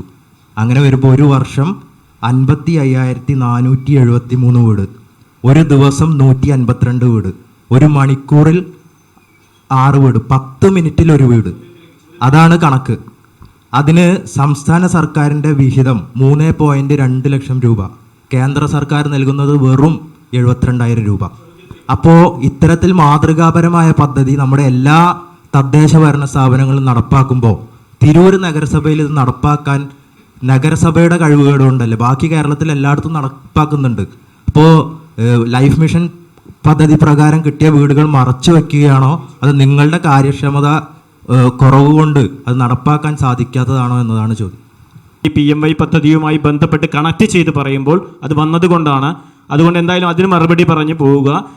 നമ്മുടെ തിരൂർ മുനിസിപ്പാലിറ്റിക്കകത്ത് ലൈഫ് മിഷൻ പദ്ധതിയിൽ ഉൾപ്പെടുത്തിക്കൊണ്ട് വീട് നിർമ്മിച്ചിട്ടില്ല എന്നുള്ള താങ്കളുടെ പ്രസ്താവമാണ്. അതുമായിട്ടൊരു ക്ലാരിഫിക്കേഷൻ വേണം. അത് തീർച്ചയായിട്ടും ഞാൻ അതിൽ ഉറപ്പിച്ച് പറയുകയാണ്. നഗരസഭയിൽ ലൈഫ് പദ്ധതിയിൽ കുറേ ആളുകളുടെ അപേക്ഷ ക്ഷണിക്കുന്നുണ്ട്. അപേക്ഷ ക്ഷണിച്ചു കഴിഞ്ഞതിന് ശേഷമാണ് കേരള സർക്കാരിൻ്റെ ഉത്തരവ് വരുന്നത്. ഈ ക്ഷണിച്ച അപേക്ഷകൾ മുഴുവൻ PMAY ഭവന പദ്ധതിയിലേക്ക് മാറ്റണം. അങ്ങനെ ഇത്രയും കാലം ഇതാ നിർമ്മല ടീച്ചർ ഇവിടെ ഉണ്ടല്ലോ, കൗൺസിലർ മിർഷാദ് ഇവിടെ ഉണ്ടല്ലോ, ഞങ്ങൾക്കറിയാം, ഞങ്ങൾ 3 പേര് ഇപ്പോൾ നിലവിൽ കൗൺസിലിൽ ഇരിക്കുന്നവരാണ്. ഞങ്ങൾ ഉറപ്പിച്ചു പറയുന്നു, തിരൂർ നഗരസഭയിൽ PMAY ഭവന പദ്ധതി പ്രകാരം മാത്രമാണ്. കാരണം സർക്കാർ തന്നെ നിലവിൽ എന്ത് ചെയ്തു, ഈ ഞാൻ ചെയർപേഴ്സണായി വന്നതിന് ശേഷം ഒരു വീട് പോലും ഈ ഇതിൽ വെച്ചിട്ട് കൊടുത്തിട്ടില്ല, ലൈഫിൽ കൊടുത്തിട്ടില്ല. മറ്റുള്ള മുനിസിപ്പാലിറ്റികൾ കൊടുക്കണ്ടാവും. ആ ഒരു പക്ഷാഭേദം നന്നായി അനുഭവിച്ചിട്ടുള്ള ഒരാൾ കൂടിയാണ് ഞാൻ. കാരണം മറ്റ് മുനിസിപ്പാലിറ്റികൾ എന്ത് നടപ്പിലാക്കിയാലും അവർക്കൊക്കെ അംഗീകാരങ്ങളുണ്ട്. പ്രതിപക്ഷമില്ലാത്ത മുനിസിപ്പാലിറ്റിക്ക് പോലും പിന്നെ പുരസ്കാരങ്ങൾ കൊടുത്ത് ആദരിച്ചിട്ടുണ്ട് കേരള സർക്കാർ. പക്ഷേ ഇത്തരത്തിലുള്ള ഞങ്ങളെപ്പോലുള്ള UDF ഭരിക്കുന്ന മുനിസിപ്പാലിറ്റികൾ നന്നായിട്ട് അതിൻ്റെ പ്രയാസം അനുഭവിച്ചിട്ടുണ്ട്. മാത്രമല്ല ഇപ്പോൾ ഈ ഒരു നിലപാട് എനിക്ക് മാത്രം അനുഭവപ്പെട്ടതല്ല, മറ്റെല്ലാ നഗരസഭകളിലും സർക്കാരിൻ്റെ ഈ ഉത്തരവ് ബഹുമാനിച്ചുകൊണ്ട് PMAYയിലേക്ക് ലൈഫിലുള്ള മുഴുവൻ ലിസ്റ്റും PMAYയിലേക്ക് മാറ്റിയിട്ടാണ് ഞങ്ങൾ ഭവന പദ്ധതി നടപ്പിലാക്കിയിട്ടുള്ളത്. സർക്കാരിൻ്റെ ഉത്തരവ് പ്രകാരം മാത്രമാണ്. അപ്പോൾ ഭവന പദ്ധതി നടപ്പിലാക്കിയിട്ടുണ്ട്, അത് ലൈഫ് പദ്ധതിയിൽ ഉൾപ്പെടുത്തിയിട്ടല്ല എന്ന് പറഞ്ഞാൽ അത് ജനാധിപത്യപരമായ രീതിയിൽ തിരൂര് പോലെ UDF ഭരിക്കുന്ന ഭരണകക്ഷിയുടെ എതിർപക്ഷത്തുള്ള, സംസ്ഥാന തലത്തിൽ നോക്കുമ്പോൾ പ്രതിപക്ഷത്തുള്ള ഒരു മുന്നണിയാണ് തിരൂർ ഭരിക്കുന്നത്. അതുകൊണ്ട് തന്നെ നിയമപരമായിട്ട് അതിനുള്ള സപ്പോർട്ട്, അതിനുള്ള ഫണ്ട് കാര്യങ്ങൾ തരുന്നില്ല എന്നുള്ള രീതിയിലാണ് മാഡം പറഞ്ഞു വെച്ചത്. അങ്ങനെയാണോ? അല്ല, ഞങ്ങൾക്ക് മാത്രമല്ല, മറ്റുള്ള മുനിസിപ്പാലിറ്റികൾക്കൊക്കെ എല്ലാവർക്കും ഈ ഉത്തരവ് ബാധകമാണ്. ഈ കഴിഞ്ഞ കാലങ്ങളിലായിട്ട് എല്ലാ വീടുകളും, ലൈഫിലുള്ള മുഴുവൻ വീടുകളും PMAYയിലേക്ക് കൺവേർട്ട് ചെയ്തിട്ടാണ് അനുവദിച്ചിട്ടുള്ളത്. PMAY ഭവന പദ്ധതി എന്ന് മാത്രമാണ് ഞങ്ങൾ നടപ്പിലാക്കിയിട്ടുള്ളത്. അല്ലാതെ ലൈഫിൽ ഒരാൾക്ക് പോലും ഈ ഒരു കാലങ്ങളിൽ വീട് കൊടുത്തിട്ടില്ല. ഭവന പദ്ധതി നടപ്പിലാക്കിയിട്ടുള്ളത് PMAY പദ്ധതിയാണ്, ലൈഫ് പദ്ധതിയിലല്ല നമ്മൾ വീട് കൊടുത്തിട്ടുള്ളത് എന്നുള്ളതാണ് മാഡം പറഞ്ഞു വെച്ചിട്ടുള്ളത്. വീണ്ടും ചോദ്യങ്ങളുണ്ടെങ്കിൽ, മാഡം സംസാരിച്ച വിഷയങ്ങളുമായി ബന്ധപ്പെട്ട് വല്ല ചോദ്യങ്ങളുണ്ടെങ്കിൽ ഈ ലൈഫ് പദ്ധതിയുമായി ബന്ധപ്പെട്ടല്ല, മാഡം ദേശീയ സംസ്ഥാന രാഷ്ട്രീയം PM ശ്രീ ഉൾപ്പെടെയുള്ള കാര്യങ്ങൾ പറഞ്ഞിട്ടുണ്ട്. പറയാനുള്ള ചോദ്യങ്ങൾക്കുള്ള അവസരമാണ്. PM ശ്രീ വിഷയത്തിൽ കേരള സർക്കാരിൻ്റെ നിലപാടുമായി ബന്ധപ്പെട്ട് മാഡം അവിടെ സൂചിപ്പിച്ചു. സർക്കാരിൻ്റെ നിലപാട് വളരെ കൃത്യമായി PM ശ്രീയുമായി ബന്ധപ്പെട്ട് ഇവിടെ പറഞ്ഞിട്ടുണ്ട്. അത് അറിയാത്ത രീതിയിലാണ് മാഡം ഇവിടെ സംസാരിച്ചത്. അതേപോലെ തന്നെ ഈ PM ശ്രീ പദ്ധതി നടപ്പിലാക്കിയ കോൺഗ്രസിൻ്റെ നേതൃത്വത്തിലുള്ള UPAയുടെ നേതൃത്വത്തിലുള്ള ഒരുപാട് ഗവൺമെൻറ് വിവിധ സംസ്ഥാനങ്ങളിൽ അകത്തുണ്ട്. അതിനകത്ത് നിങ്ങളുടെ നിലപാടെന്താണ്? വർഷങ്ങൾക്ക് മുമ്പ് ഈ പദ്ധതി വന്ന ഇവിടെ തന്നെ നടപ്പിലാക്കിയ ഒട്ടനവധിയായ സംസ്ഥാനങ്ങളുണ്ട്. ഇത് കേരളത്തിനകത്ത് നടപ്പിലാക്കേണ്ട, കേരളത്തിൻ്റെ പദ്ധതിയുമായി ബന്ധപ്പെട്ട് കേരളത്തിൻ്റെ അവകാശപ്പെട്ട വിദ്യാഭ്യാസ മേഖലയിൽ SSIയുമായി ബന്ധപ്പെട്ടുള്ള പദ്ധതികൾക്കകത്ത് ഫണ്ട് കിട്ടാത്തതുമായി പറഞ്ഞിട്ട് വലിയ വിഷയങ്ങൾ കേരളത്തിനകത്ത് ചർച്ച ചെയ്യുന്നുണ്ട്. അതൊന്നും നിങ്ങൾ കാണാതെ PM ശ്രീ പദ്ധതി മാത്രം എതിർക്കുന്ന രീതിയിലേക്ക് എന്ത് ചെയ്യാണ്, കേരളത്തെ അപമാനിക്കുന്ന രീതിയിലേക്കാണ് ആ രീതിയിലേക്ക് ആ സാധനങ്ങൾ കൊണ്ടുപോയിട്ടുള്ളത്. PM ശ്രീ നടപ്പിലാക്കിയ ആദ്യ സംസ്ഥാനമല്ല കേരളം. എനിക്ക് തോന്നുന്നത് പണ്ട് കോൺഗ്രസ് ഉൾപ്പെടെയുള്ള സർക്കാരുകൾ ഭരിക്കുന്ന പല സംസ്ഥാനങ്ങളും നടപ്പിലാക്കിയിട്ടുണ്ട്. അത് SSA ഫണ്ട് ഉൾപ്പെടെ കിട്ടാത്തത് കൊണ്ടാണ് അത് നടപ്പിലാക്കേണ്ടി വന്നത്. അത് കണ്ണടച്ച് ഇരുട്ടാക്കുകയാണോ മാഡം എന്നാണ് ചോദ്യം. ഈ പദ്ധതിയിൽ ഒപ്പുവെക്കുന്നതിന് മുമ്പ്, ഇപ്പോഴും നമ്മുടെ ഇവിടെ കേരളത്തിൽ നടപ്പിലായിക്കൊണ്ടിരിക്കുന്നില്ല, ഇത് നടപ്പിലാക്കുന്നതിന് മുമ്പും SSK ഫണ്ടും നിലവിലുള്ള വിദ്യാഭ്യാസത്തിന് വേണ്ടിയിട്ടുള്ള മുഴുവൻ ഫണ്ടുകളും നഗരസഭയ്ക്ക് ലഭിച്ചിട്ടുണ്ട്. അത് നല്ല രീതിയിൽ മുന്നോട്ട് പോകുന്നുണ്ട്. പക്ഷേ ഞാൻ പറഞ്ഞത്, ഇവിടെ CH മുഹമ്മദ് കോയ സാഹിബൊക്കെ വിദ്യാഭ്യാസ മന്ത്രിയായിരുന്ന കാലത്ത് ഈ വിദ്യാഭ്യാസ നമ്മളുടെ പാഠ്യപുസ്തകങ്ങൾക്ക് വേണ്ടിയിട്ടൊരു ടീമുണ്ടായിരുന്നു. എല്ലാ മതങ്ങളിൽ നിന്നും, അതായത് ഹിന്ദുവിൽ നിന്നും ക്രിസ്ത്യാനിയിൽ നിന്നും മുസ്ലിമിൽ നിന്നൊക്കെ ആളുകളെ ഉൾക്കൊള്ളിച്ചുകൊണ്ട് ഒരു വിദ്യാഭ്യാസ നയം രൂപീകരിക്കുകയും ആ വിദ്യാഭ്യാസ നയത്തിലൂടെ നമ്മുടെ ഇന്ത്യയുടെ മതേതരത്വം കാത്തു സൂക്ഷിക്കുന്നതിന് വേണ്ടിയിട്ടുള്ള പാഠ്യവിഷയങ്ങളാണ് പഠിപ്പിച്ചു പോയിരുന്നത് എങ്കിൽ ഇന്നത് ഒരു ഭാഗത്തേക്ക് മാത്രം മാറ്റിക്കൊണ്ടിരിക്കുന്ന നയങ്ങളാണ് എന്നറിഞ്ഞിട്ടും ഒട്ടനവധി ഈ ദേശീയ രാഷ്ട്രീയത്തിലും സംസ്ഥാന രാഷ്ട്രീയത്തിലുമൊക്കെ ഒട്ടനവധി പ്രശ്നങ്ങൾ ഉണ്ടായതുകൊണ്ടാണ് ഈ ഒരു പദ്ധതിയുമായി മുന്നോട്ട് തൽക്കാലം പോകുന്നില്ല എന്ന് വിദ്യാഭ്യാസ മന്ത്രിയുടെ പത്രസമ്മേളനത്തിൽ നമ്മൾ കണ്ടതാണ്. ഇവർക്കൊപ്പമുള്ള ആളുകൾ തന്നെ ഇതിനെതിരെ ശക്തമായ ശബ്ദമുയർത്തിയതാണ്. ആർക്കതിനോട് അനുകൂല നിലപാടുണ്ടെങ്കിലും ഞങ്ങളുടെ കടുത്ത വിയോജിപ്പ് അറിയിക്കുകയാണ്. നമ്മുടെ രാജ്യത്ത് മുഴുവൻ ആളുകളും സന്തോഷത്തോടെ സമാധാനത്തോടെയും അതേപോലെ നമ്മുടെ മതേതരത്വവും കാത്തു സൂക്ഷിച്ചു പോകുന്ന രീതിയിലുള്ള പാഠ്യപദ്ധതികൾ നമ്മുടെ നാട്ടിൽ നടപ്പിലാക്കണമെന്നാണ് ഞാൻ സൂചിപ്പിക്കുന്നത്. ആരൊക്കെ എവിടെയൊക്കെ ഒപ്പുവെച്ചാലും, ഏതൊക്കെ ഭരണകൂടങ്ങൾ ഒപ്പുവെച്ചാലും ഇവിടുത്തെ UDFിന്റെ നിലപാടാണ് മാഡം പറഞ്ഞത്. അവർ അതിനോട് വ്യക്തിപരമായും അല്ലെങ്കിൽ രാഷ്ട്രീയപരമായിട്ടും അതിനെതിരാണെന്ന് അവർ പറഞ്ഞു വെച്ചിരിക്കുന്നത്. അടുത്തതായിട്ട് കേരളത്തിന്റെ ഭരണം നിയന്ത്രിക്കുന്ന സംസ്ഥാന സർക്കാരിനെതിരെയുള്ള ചില പ്രതിഷേധങ്ങൾ കൂടി കടന്നു വന്നിട്ടുണ്ട്. സ്വാഭാവികമായിട്ടും അദ്ദേഹം അഡ്വക്കേറ്റ് ഗഫൂർ പി ലിലീസ് കേരളത്തിലെയും സംസ്ഥാനത്തെയും ദേശീയ രാഷ്ട്രീയത്തെക്കുറിച്ച് വിശദമായി സംസാരിച്ചിട്ടുണ്ട്. അദ്ദേഹത്തോടുള്ള ചോദ്യങ്ങൾക്കുള്ള അവസരമാണ്. എൻ്റെ ചോദ്യം LDFിൻ്റെ പ്രതിനിധിയായ ഗഫൂർ പി ലിലീസിനോടാണ്. ഏറെ ചർച്ചാ വിഷയമായ PM ശ്രീ തന്നെ എടുക്കാം. കേന്ദ്ര വിദ്യാഭ്യാസ പദ്ധതിയായിട്ടുള്ള PM ശ്രീ ഇരുട്ടിൻ്റെ മറവിലാണ് വിദ്യാഭ്യാസ വകുപ്പ് ഒപ്പുവെച്ചത് എന്ന് പറഞ്ഞു. പിന്നീട് നമുക്ക് അറിയാൻ സാധിച്ചത് ആരുടെ ഭീഷണിക്ക് വഴങ്ങിയിട്ടാണ് ഈ തീരുമാനത്തിൽ നിന്ന് പിറകോട്ട് പോയത്, അല്ല താൻ ചെയ്തതിലുള്ള കുറ്റബോധം കൊണ്ടാണോ താൽക്കാലികമായി കൊണ്ട് ആ ഉടമ്പടി മരവിപ്പിച്ചത് എന്നുള്ളതാണ് ചോദിക്കാനുള്ളത്. ചോദ്യം PM ശ്രീ തന്നെയാണ്. വീണ്ടും പേടിപ്പിച്ച് പിന്മാറ്റിയതാണ് പറഞ്ഞു വച്ചാൽ CPI അല്ലേ, അതല്ലേ ഉദ്ദേശിച്ചത്? അതിൻ്റെ ഒരു നിലപാട് എന്താണ്? CPIMൻ്റെ ഇടതുപക്ഷത്തിൻ്റെ PM ശ്രീയുമായി ബന്ധപ്പെട്ട നിലപാട് അത് പറയും. PM ശ്രീയുമായി ബന്ധപ്പെട്ടുകൊണ്ട് കേരളത്തിൽ ഉയർന്നു വന്നിട്ടുള്ള വിവാദങ്ങൾക്ക് ഒരു ജനാധിപത്യ പാർട്ടി എന്നുള്ള നിലയിൽ എല്ലാവരുടെയും ജനാധിപത്യപരമായിട്ടുള്ള അഭിപ്രായങ്ങളെ മുഖവിലേക്ക് എടുത്തുകൊണ്ടുള്ള തീരുമാനമാണ് കേരളത്തിലെ സർക്കാർ എടുത്തു പോയിട്ടുള്ളത്. ഒരു അർത്ഥശങ്കക്കും ഇടയില്ലാത്ത വിധം കേന്ദ്ര ഗവൺമെൻറ്റിൻ്റെ പ്രതിനിധികളും മന്ത്രിമാരടക്കവും കേരളത്തിൻ്റെ മുഖ്യമന്ത്രിയും കേരളത്തിൻ്റെ വിദ്യാഭ്യാസ മന്ത്രിയും അടക്കം വരുന്ന ആളുകൾ പറഞ്ഞു, പാഠ്യവിഷയങ്ങളിൽ ഇടപെടാൻ കേന്ദ്ര ഗവൺമെൻറ്റിന് അധികാരമില്ല, അത് പാഠ്യവിഷയങ്ങൾ തീരുമാനിക്കുന്നത് സംസ്ഥാനത്തെ കരിക്കുലം കമ്മിറ്റിയാണ്, ആ കരിക്കുലം കമ്മിറ്റിക്കാണ് അതിനുള്ള അവകാശമെന്ന് അർത്ഥശങ്കക്കിടയില്ലാത്ത വിധം വിശദമാക്കിയിട്ടുള്ളതാണ്. പിന്നീട് ജനാധിപത്യപരമായിട്ടുള്ള അഭിപ്രായങ്ങൾ വരുമ്പോൾ സ്വാഭാവികമായിക്കൊണ്ട് ഒരു ജനാധിപത്യ പ്രസ്ഥാനം എന്നുള്ള നിലയിൽ, ഒരു ജനാധിപത്യ ഗവൺമെൻറ് എന്നുള്ള നിലയിൽ അതിനെ മുഖവിലൊക്കെ എടുത്തുകൊണ്ട് ഇപ്പോഴത്തരത്തിലുള്ളൊരു തീരുമാനത്തിലേക്ക് പോകേണ്ടതാ എന്നുള്ള തീരുമാനമാണ് എടുത്തിട്ടുള്ളത്. അല്ലാതെ നമ്മുടെ പ്രദേശത്തേക്ക് ഭരണകൂടങ്ങളെ പോലെ എന്ത് പ്രതിഷേധങ്ങൾ ഉയർന്നു വന്നാലും, എന്ത് നിരാഹാര സമരങ്ങൾ ഉയർന്നു വന്നാലും ഒരു ജനാധിപത്യപരമായിട്ടുള്ള വിലയും നൽകാതെ പുച്ഛത്തോടു കൂടി തള്ളിക്കളയുന്ന സമീപനമല്ല ഇടതുപക്ഷത്തിനും കമ്മ്യൂണിസ്റ്റ് പാർട്ടിക്കും ഉള്ളത്. മറ്റൊരു കാര്യം കൂടി പ്രിയപ്പെട്ട എൻ്റെ സുഹൃത്തിനോട് പറയാനുള്ളത്, ഇപ്പോൾ കേന്ദ്ര ഗവൺമെൻറ്റിൻ്റെ പദ്ധതിയുടെ ഭാഗമായിക്കൊണ്ട് CBSE സ്കൂളുകളിൽ പഠിപ്പിക്കുന്ന CBSE സ്കൂളുകളിലുള്ള സിലബസ് ഉണ്ട്. PV അബ്ദുൽ വഹാബ് അടക്കം വരുന്ന മുസ്ലിം ലീഗിൻ്റെ MP മാരുടെ സ്കൂളുകളിൽ പഠിപ്പിക്കുന്ന സിലബസ് ഇത് തന്നെയാണ്. അതിനകത്ത് പഠിപ്പിക്കുന്നത് തന്നെയാണ് ഈ PM ശ്രീയുടെ ഭാഗമായിക്കൊണ്ട് കേരളത്തിലുമുള്ളൂ. അതല്ലാതെ കേന്ദ്ര ഗവൺമെൻറ് ഒരു തരത്തിലുള്ള പുതിയ മാനദണ്ഡങ്ങളും അടിച്ചേൽപ്പിച്ചിട്ടില്ല സിലബസിൻ്റെ കാര്യത്തിൽ. അത് ഇവിടുത്തെ കേരളത്തിലെ കരിക്കുലം കമ്മിറ്റിക്കാണ് അത് പരിപൂർണമായിട്ടും തീരുമാനിക്കാനുള്ള അവകാശം. അത്തരത്തിൽ ഒരു തരത്തിലുള്ള പേടിയും വേണ്ട. CH മുഹമ്മദ് കോയ സാഹിബിനെ പോലുള്ള മഹാരഥന്മാരായിട്ടുള്ള മനുഷ്യർക്ക് കേരളത്തിൽ വിദ്യാഭ്യാസ രംഗത്ത് എന്തെങ്കിലും ചലനങ്ങൾ സൃഷ്ടിക്കാൻ സാധിച്ചിട്ടുണ്ടെങ്കിൽ അത് കമ്മ്യൂണിസ്റ്റ് പാർട്ടി കേരളത്തിൽ കൈപിടിച്ച് കൊണ്ടുവന്നുകൊണ്ട് മുസ്ലിം ലീഗിൻ്റെ നേതാക്കന്മാരെ CHനെ പോലുള്ള ആളുകളെ വിദ്യാഭ്യാസ മന്ത്രിയാക്കിയതിൻ്റെ ഭാഗമായിട്ടാണ്.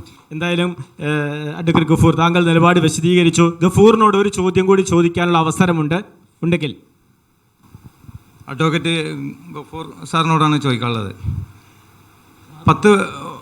10 വർഷത്തോളമായി നമ്മുടെ മലയാള യൂണിവേഴ്സിറ്റി UDF സർക്കാരുള്ള സമയത്താണ് മലയാള യൂണിവേഴ്സിറ്റി തിരൂരിന് വേണ്ടി സമ്മാനിച്ചത്. അതിൻ്റെ ഭൂമി ഇടപാടുമായി ഒരുപാട് ഇഷ്യൂസ് നടക്കുകയാണ്. ഇപ്പോൾ 2016 വന്ന ഇടതുപക്ഷ ഗവൺമെൻറ്റാണ് മലയാള സർവകലാശാലയ്ക്കുള്ള അനുയോജ്യ ഭൂമി എന്ന് പറഞ്ഞിട്ട് കണ്ടൽക്കാട് പോലെയുള്ള ചതുപ്പ് നിലം കണ്ടെത്തിയത്. അതിൻ്റെ പേരിൽ താങ്കളെപ്പോലത്തെ ഒരു ആളുകൾക്ക് അഴിമതി ആരോപണങ്ങളും അതിനെതിരെ ഒരുപാട് ഇഷ്യൂസൊക്കെ കേരളത്തിലെ എല്ലാ മീഡിയാസുകളിലൊക്കെ ചർച്ച ചെയ്തതാണ്. അതിനെ പറ്റിയിട്ട് എന്താ പറയാനുള്ളത്? മലയാള സർവകലാശാല എന്ന് പറയുന്നത് സംസ്ഥാനത്തെ ഒരു പ്രധാനപ്പെട്ട സർവകലാശാലയാണ്. അതിൻ്റെ ഭൂമി ഇടപാടുമായി ബന്ധപ്പെട്ട് നേരത്തെ വാർത്താ മാധ്യമങ്ങളിൽ വന്ന വിവാദങ്ങളിൽ താങ്കൾ കൂടി പരാമർശിക്കപ്പെട്ടിരുന്നു എന്നുള്ളതുകൊണ്ട് താങ്കളുടെ നിലപാട്, പാർട്ടിയുടെ നിലപാട് വ്യക്തമാക്കും. മലയാളം സർവകലാശാലയുമായി ബന്ധപ്പെട്ടുള്ള നിരന്തരമായിട്ടുള്ള ആക്ഷേപങ്ങൾ ഇപ്പോൾ ചോദ്യം ഉന്നയിച്ചതുപോലുള്ള യൂത്ത് ലീഗിലെ ചെറിയൊരു വിഭാഗം, യൂത്ത് ലീഗിലെ എല്ലാ മാന്യന്മാരും അത്തരം ചോദ്യങ്ങൾ ചോദിക്കാറില്ല. അവർക്കതിൻ്റെ വസ്തുനിഷ്ഠമായിട്ടുള്ള കാര്യങ്ങൾ അറിയാം. മലയാള സർവകലാശാലയ്ക്ക് ഭൂമി ഏറ്റെടുക്കുന്നത് ഇടതുപക്ഷത്തിൻ്റെ കാലത്തല്ല. 2016 മാർച്ച് മാസത്തിലും ഫെബ്രുവരി മാർച്ച് മാസത്തിലുമാണ് സീമംവിട്ടി തിരൂരിൻ്റെ MLA ആയിരിക്കുന്ന ഘട്ടത്തിൽ PK അബ്ദുൾ റബ്ബ് മുസ്ലിം ലീഗിൻ്റെ വിദ്യാഭ്യാസ മന്ത്രിയായിരിക്കുന്ന ഘട്ടത്തിൽ ശ്രീ ഉമ്മൻചാണ്ടി മുഖ്യമന്ത്രിയായിരിക്കുന്ന കാലഘട്ടത്തിലാണ് സർവകലാശാലയ്ക്ക് വേണ്ടി ഭൂമി ഏറ്റെടുക്കുന്നത്. അല്ലാതെ ഇടതുപക്ഷത്തിൻ്റെ കാലത്തിലല്ല. 1,70,000 രൂപ സെൻറ്റിനുള്ള പ്രഖ്യാപിച്ചുകൊണ്ടായിരുന്നു ഞാനടക്കം വരുന്ന ആളുകൾ മലപ്പുറത്ത് കലക്ട്രേറ്റ് പോയിട്ട് ഇതിൻ്റെ വില നിർണ്ണയ സമിതിയിൽ ഒപ്പിട്ട് കൊടുത്തത്. എന്നാൽ ഇടതുപക്ഷ ജനാധിപത്യ മുന്നണി അധികാരത്തിൽ വന്നതിന് ശേഷം അത് പുനഃപരിശോധിക്കുകയും വന്നിട്ടുള്ള വിമർശനങ്ങൾ ഉൾക്കൊണ്ടുകൊണ്ട് 18 ഏക്കർ ഏറ്റെടുക്കുന്നതിന് പകരം 11 ഏക്കർ ഏറ്റെടുത്താൽ മതി എന്ന് തീരുമാനിക്കുകയും അതിൽ നിന്ന് കുറേ സ്ഥലങ്ങൾ ഒഴിവാക്കുകയും ചെയ്തുകൊണ്ട് ഇടതുപക്ഷ ജനാധിപത്യ മുന്നണി 1,70,000 രൂപ ഉണ്ടായിരുന്നത് 1,60,000 രൂപയാക്കി മാറ്റുകയും ചെയ്തത്. ഇവരുടെയൊക്കെ മുസ്ലിം ലീഗിൻ്റെ പ്രഗത്ഭനായിട്ടുള്ള യൂത്ത് ലീഗിൻ്റെ സംസ്ഥാന സെക്രട്ടറി വന്നുകൊണ്ട് അവസാനം ഉത്തരം മുട്ടിയപ്പോൾ എൻ്റെ കുടുംബത്തെ തെറി പറയുന്ന അവസ്ഥയിലേക്ക് കാര്യങ്ങൾ എത്തിച്ചു. ഞാൻ അർത്ഥശങ്കക്കിടയില്ലാത്ത വിധം പറഞ്ഞു, മലയാളം സർവകലാശാല എന്ന് വരുന്നത് ഉമ്മൻചാണ്ടി കൊണ്ടുവരുന്നത് 2012-ലാണ്. അതും മലയാള സർവകലാശാല വരുന്നത് എങ്ങനെ? UDF മുനിസിപ്പൽ കൗൺസിൽ ഉണ്ടായിരുന്ന കാലഘട്ടത്തിൽ വി അബ്ദുറഹ്മാൻ വൈസ് ചെയർമാൻ ആയിരിക്കുന്ന കാലഘട്ടത്തിലാണ് ഒരു സർവകലാശാല വേണമെന്നുള്ളൊരു സങ്കല്പം ഉയർന്നു വരുന്നത്. ആ സങ്കല്പം ഉയർന്നു വന്നതിന് ശേഷം ഇത് കൊണ്ടുവരുന്നത് 2012-ലാണ്. ഞാൻ മലയാള സർവകലാശാലയ്ക്ക് ഏറ്റെടുത്തിട്ടുള്ള ഭൂമി എടുക്കുന്നത് 2010-ലാണ്. 2010 ഞാൻ പ്രവാസിയായിരിക്കുന്ന കാലഘട്ടത്തിലാണ് അവിടെ ഭൂമി വാങ്ങിയിട്ടുള്ളത്. അല്ലാതെ ഈ മലയാള സർവകലാശാല 2012 വരുമെന്നും എൻ്റെ ഭൂമി ഏറ്റെടുക്കുമെന്നും എനിക്ക് വേറെ സ്വപ്നങ്ങളൊന്നുമില്ലല്ലോ. അപ്പോൾ ഇത്തരത്തിൽ പിന്നെ മാത്രമല്ല ഇതിൻ്റെ മുന്നിൽ നിന്ന് പ്രവർത്തിച്ചതാരാ? മലയാള സർവകലാശാലയ്ക്ക് ഭൂമി ഏറ്റെടുക്കുന്നതിന് മുന്നിൽ നിന്ന് പ്രവർത്തിച്ച മുസ്ലിം ലീഗ് നേതാക്കന്മാരാണ്. ഈ ഭൂമിയുടെ ഈ പേപ്പറുകൾ മുഴുവൻ മറ്റേ തിരുവനന്തപുരത്ത് വിദ്യാഭ്യാസ മന്ത്രിയുടെ ഒരു ഓഫീസിൽ എത്തിച്ചത് ആരാ? തിരൂരിൻ്റെ MLA ആയിരുന്നു സി മമ്മൂട്ടിയ. മുസ്ലിം ലീഗിൻ്റെ തിരൂർ നിയോജക മണ്ഡലത്തിലെ ഉത്തരവാദിത്തപ്പെട്ട നേതാക്കന്മാരാ. മുഴുവൻ ആളുകളുടെ ഈ പേര് പറഞ്ഞാൽ ചിലപ്പോൾ യൂത്ത് ലീഗുകാർ തലയിൽ വിശ്വാസികളിലേക്ക് നമ്മൾ കടക്കേണ്ടതില്ല. എന്തായാലും അദ്ദേഹത്തിന് വന്ന ഒരു വ്യക്തിപരമായ ഒരു ആരോപണത്തിനു കൂടി മറുപടി പറഞ്ഞിരിക്കുകയാണ്. അദ്ദേഹം നേരത്തെ കൈവശമുള്ള ഭൂമിയാണ്. അതിൽ രാഷ്ട്രീയ വാദപ്രതിവാദങ്ങൾ നേരത്തെയും ഒരുപാട് അരങ്ങേറിയതാണ്. ഒരു നമ്മളൊരു എന്താണ് പെട്ടെന്ന് 2016 ഈ ഭൂമി സംബന്ധമായ വിഷയത്തിൽ കളക്ടർ അടുത്ത് പോണ സമയത്ത് അദ്ദേഹത്തിൻ്റെ പേരിൽ ഭൂമി ഇല്ല എന്നാണ് പറഞ്ഞു കേൾക്കുന്നത്. ക്ലാരിഫിക്കേഷൻ ചോദ്യം. ആരാണ് സഹോദരൻ്റെ ഫോൺ വെച്ചാൽ എൻ്റെ ആധാരത്തിൻ്റെ കോപ്പി നിനക്ക് കാണിച്ചു തരാം. ആധാരത്തിൻ്റെ കോപ്പി കാണിച്ചു തരാം. 2000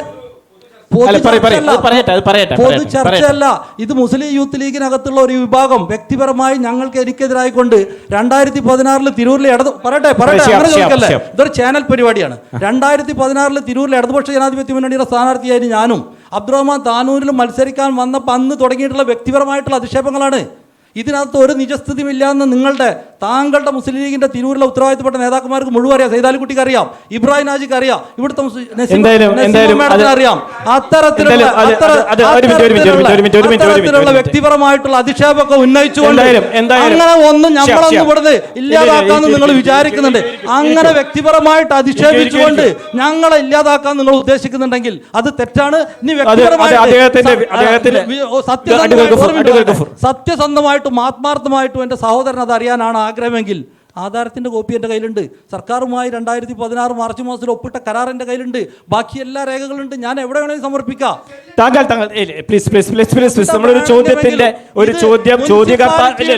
ഇവിടെ മുനിസിപ്പാലിറ്റിയെ സംബന്ധിച്ചുള്ള ചർച്ചകൾ ഉയർന്നു വരുമ്പോൾ അത് വഴിതിരിച്ചു വിടുന്നതിന് ഇത് കേരള രാഷ്ട്രീയത്തിൽ ഒട്ടനവധി ചർവിത ചർവണങ്ങൾക്ക് വിധേയമാക്കിയിട്ടുള്ള താങ്കളുടെ നിലപാട് ക്ലിയർ ആണ്. ശിഹാബ്, ചോദ്യകർത്താവിന് ഒരു ക്ലാരിഫിക്കേഷന് വേണ്ടി ഒരു ചോദ്യത്തിന് കൂടി അനുവദിച്ചു. നമുക്ക് അതിന് പരിമിതികളുണ്ട്, ഒരു പതിവുകളുണ്ട്. പൂർണ്ണമായും ഒരു വിഷയത്തെ ചർച്ച ചെയ്ത് തീർക്കാൻ നമുക്ക് ഈ സെഷനിൽ കഴിയില്ല എന്നുള്ളത് കൊണ്ട് തന്നെയാണ്. വേറെ ഗഫൂറിനോട് ചോദ്യങ്ങളൊന്നും ഇല്ലല്ലോ. ടീച്ചറോട് ചോദ്യങ്ങൾ ചോദിക്കാനുള്ള സമയമാണ്. ദേശീയ ജനാധിപത്യം ഭരിക്കുന്ന കേന്ദ്ര സർക്കാർ, അതുപോലെ തന്നെ കേരളത്തിൻ്റെ സംസ്ഥാന സർക്കാരിൻ്റെ നിലപാടുകളെ അവർ പറഞ്ഞിട്ടുണ്ട്. അതിനെക്കുറിച്ച് ചോദ്യങ്ങൾ ചോദിക്കാനുള്ള അവസരമാണ്. ആരാണ്? നമ്മൾ ടീച്ചർ പറഞ്ഞു 10-15 വർഷത്തിലധികമായി നമ്മുടെ നാടിനെ ഭരിക്കുന്ന കേന്ദ്ര ഗവൺമെൻറ്റിൻ്റെ നിലപാടുകളിൽ പ്രതിഷേധിച്ച് അല്ലെങ്കിൽ ആ നിലപാടുകളിൽ ഭയാശങ്കരായി രാജ്യത്തിൽ നിന്ന് ഒരുപാട് പേർ രാജ്യം വിട്ടു പോകേണ്ടി വരുമായിരുന്നല്ലോ എന്നുള്ളൊരവസ്ഥ.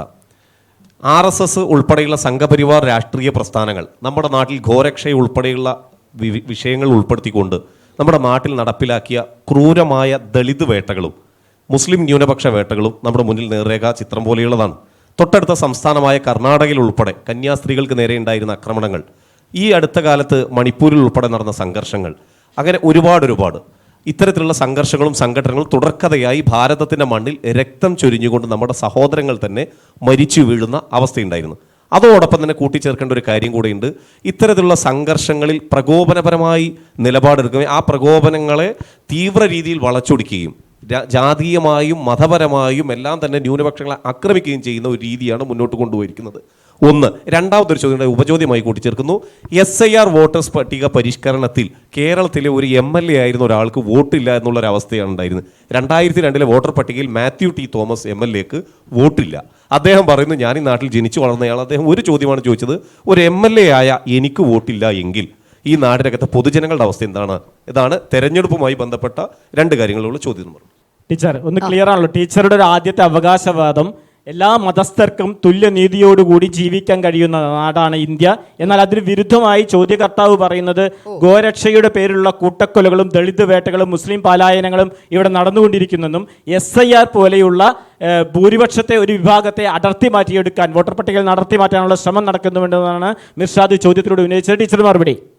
മിർഷാദ് ചോദിച്ച പോലെ കേന്ദ്ര ഗവൺമെൻറ് ഇത്രമാത്രം ക്രൂരമായിട്ടുള്ള ഒരു ഇത് പണ്ട് പൗരത്വ നിയമം വന്നപ്പോൾ പറഞ്ഞു, അയ്യോ ഞാൻ അനുഭവിച്ചതാ. ഒരു ദിവസം എൻ്റെ മുനിസിപ്പാലിറ്റി ഓഫീസിൽ നിൽക്കുമ്പോൾ എൻ്റെ വാടക വീട്ടിൽ താമസിച്ചിരുന്നൊരു മുസ്ലിം സ്ത്രീ അവരെന്നെ കണ്ടു. അപ്പോൾ എന്നോട് പറഞ്ഞു, ടീച്ചറെ സന്തോഷമായി കണ്ടത്, ഇനി നമ്മൾ തമ്മിൽ കാണില്ല കേട്ടോ. ഞാൻ ചോദിച്ചു എന്ത് പറ്റിയുമ്മ? പുതിയ നിയമമല്ലേ പറഞ്ഞ ടീച്ചറെ, ഞങ്ങളെയൊക്കെ ഇവിടുന്ന് ഓടിക്കും. ഞാൻ കെട്ടിപ്പിടിച്ചിട്ട് പറഞ്ഞു, ഉമ്മ നിങ്ങളൊന്നും എവിടേക്കും പോവില്ല, നമ്മൾ ഇവിടെ ഉണ്ടാവും. ഭയങ്കര പ്രചരണമാണ് ഉണ്ടായിരുന്നത്. ഇവിടുന്ന് മുസ്ലിങ്ങളെയൊക്കെ ഓടിക്കും, ഹൈന്ദവ എന്താ ഉണ്ടായത് പൗരത്വം കൊണ്ടുവന്നിട്ട്. പണ്ട് ആധാർ കാർഡ് കൊണ്ടുവന്നപ്പോൾ ഇതുപോലെ പറഞ്ഞു, ഇതെന്തോ കുതന്ത്രമാണ് കേന്ദ്ര ഗവൺമെൻറ്റിൻ്റെ. എന്താ ഉണ്ടായത്? ഇതൊരു പുതിയ ഒരു നിയമം കൊണ്ടുവരുമ്പോൾ അതിനെതിരായിട്ടുള്ള ശക്തമായിട്ടുള്ള ഇത്തരത്തിലുള്ള തീവ്രവാദപരമായിട്ടുള്ള കാര്യങ്ങൾ ചെയ്യാന്നല്ലാതെ ഇവിടെ തീവ്രവാദത്തിനെതിരെ ഏറ്റവും കൂടുതൽ, ഭീകരവാദത്തിനെതിരെ ഏറ്റവും കൂടുതൽ സ്റ്റെപ്സ് എടുത്തിട്ടുള്ളത് കേന്ദ്ര ഗവൺമെൻറ്റാണ്. പറയാൻ പറ്റുമോ? ഈ ദളിതരെ മുഴുവൻ ഇവിടെ നിന്നാണ് കശാപ്പ് ചെയ്യുക. മണിപ്പൂരിൽ ഈ കന്യാസ്ത്രീകൾ തന്നെയാണ് കേന്ദ്ര ഗവൺമെൻറ്റിനെ വളരെയധികം അനുകൂലിച്ചുകൊണ്ട് സംസാരിച്ചത്. അങ്ങനെ കന്യാസ്ത്രീ സമൂഹത്തിനെ മുഴുവൻ, ഞാൻ പഠിച്ചത് കന്യാസ്ത്രീകളുടെ ഗവൺമെൻറ്റിലും കോളേജിലാണ്, എനിക്കറിയാം അവരോടുള്ള ബഹുമാനം എത്രമാത്രം ഉണ്ടെന്ന്. അതുകൊണ്ട് ഇത്തരത്തിലുള്ള വളരെ നീചമായിട്ടുള്ള പ്രചരണങ്ങൾ നടത്തിയത് കൊണ്ടൊന്നും നമ്മുടെ SIR-മായി ബന്ധപ്പെട്ട നിലപാട് കൂടി ഒന്ന് വിശദീകരിക്കുക. SIR-ൽ ഒരു MLA-ക്ക് വോട്ടുണ്ടായിരുന്നില്ല എന്നാണ് പറയുന്നത്. SIR ഒന്നും അതുപോലെ ഒരു MLA-ക്ക് വോട്ടവകാശം നിഷേധിച്ചുകൊണ്ട് എന്ത് കിട്ടാനാ SIR-ൽ കൂടെ? അതിൻ്റെ വ്യക്തമായിട്ടുള്ള കാര്യങ്ങൾ പഠിക്കാതെ, വ്യക്തമായിട്ടുള്ള കാര്യങ്ങൾ ഗ്രഹിക്കാതെ ഇത്തരത്തിലുള്ള ആരോപണങ്ങൾ ഞാൻ പറയാണ്, നമ്മുടെ എന്താ പറയുക, പിണറായി വിജയൻ കാരണം എനിക്കിവിടെ നടക്കാൻ സാധിക്കില്ല എന്ന് പറഞ്ഞാൽ ഒരു കാര്യമില്ല. ഇത്തരത്തിലുള്ള ബാലിശമായിട്ടുള്ള ആരോപണങ്ങൾ ഉന്നയിക്കുക എന്നല്ലാതെ ഇതിലൊന്നും ആൻസർ പറയാൻ തക്കവണ്ണം കാര്യമുണ്ടെന്ന് തോന്നാത്തത് കൊണ്ട് ഒരു ക്ലാരിഫിക്കേഷൻ, ഒരു ചോദ്യകർത്താവിന്റെ അല്ല, അതിൽ SIR വിഷയത്തിൽ കഴിഞ്ഞ ദിവസം മുഖ്യധാരാ മാധ്യമത്തിൽ, കേരളത്തിലെ മുഖ്യധാരാ മാധ്യമത്തിൽ മാത്യു ടി തോമസ് പങ്കുവച്ച ഒരു ആശങ്കയാണ്. 2002 എൻ്റെ രക്ഷിതാക്കൾക്ക് ഇവിടെ വോട്ടുണ്ട്, 2002 ഫോറം വിതരണത്തിൽ എൻ്റെ ഫോം കാണുന്നില്ല. മുഖ്യ തെരഞ്ഞെടുപ്പ് കമ്മീഷനിൽ കേരളത്തിന് ചുമതല വഹിക്കുന്ന ഉദ്യോഗസ്ഥനോട് ആ മീറ്റിംഗിൽ ഉൾപ്പെട്ട് അദ്ദേഹം ചോദിക്കുന്ന ചോദ്യമാണ്, 2002 എനിക്ക് ഇതാണ് അവസ്ഥയെങ്കിൽ പൊതുജനത്തിന് എന്താണ് അവസ്ഥ? പ്രവാസികൾ ഉൾപ്പെടെയുള്ള നാട്ടിലെ ജനങ്ങൾ ആശങ്കയിലാണ്. തിടുക്കപ്പെട്ട് എന്തിനാണ് നിശ്ചിത, അതായത് വളരെ ശരവേഗത്തിൽ തീർക്കുന്ന തരത്തിലേക്ക് SIR-മായി ബന്ധപ്പെട്ട തീവ്ര വോട്ടർ പട്ടിക പരിഷ്കരണവുമായി ബന്ധപ്പെട്ട് മുന്നോട്ട് പോകുന്നത്? ഇത് പൗരത്വ ബില്ലിന്റെ മറ്റൊരു മാതൃകയാണോ എന്നുള്ളതാണ്. ധീര ജവാന്മാർക്കും അതുപോലെ തന്നെ ഉപരാഷ്ട്രപതിയുടെ മകനുൾപ്പെടെ പൗരത്വം കിട്ടാത്ത നാടായിട്ട് പൗരത്വ ബില്ലിന്റെ ഒന്നാം ഘട്ടത്തിൽ മാറിയതും നമുക്ക് രേഖാചിത്രമായി നമ്മുടെ മുമ്പിലുണ്ട്. പൗരത്വ ഭേദഗതിയുമായി ബന്ധപ്പെടുത്തിക്കൊണ്ടുള്ള ചോദ്യമാണ് ഒന്ന്. പൗരത്വ ഭേദഗതി കൊണ്ട് യാതൊരു അപകടവും ഈ ഭാരതത്തിൽ ഉണ്ടായിട്ടില്ല.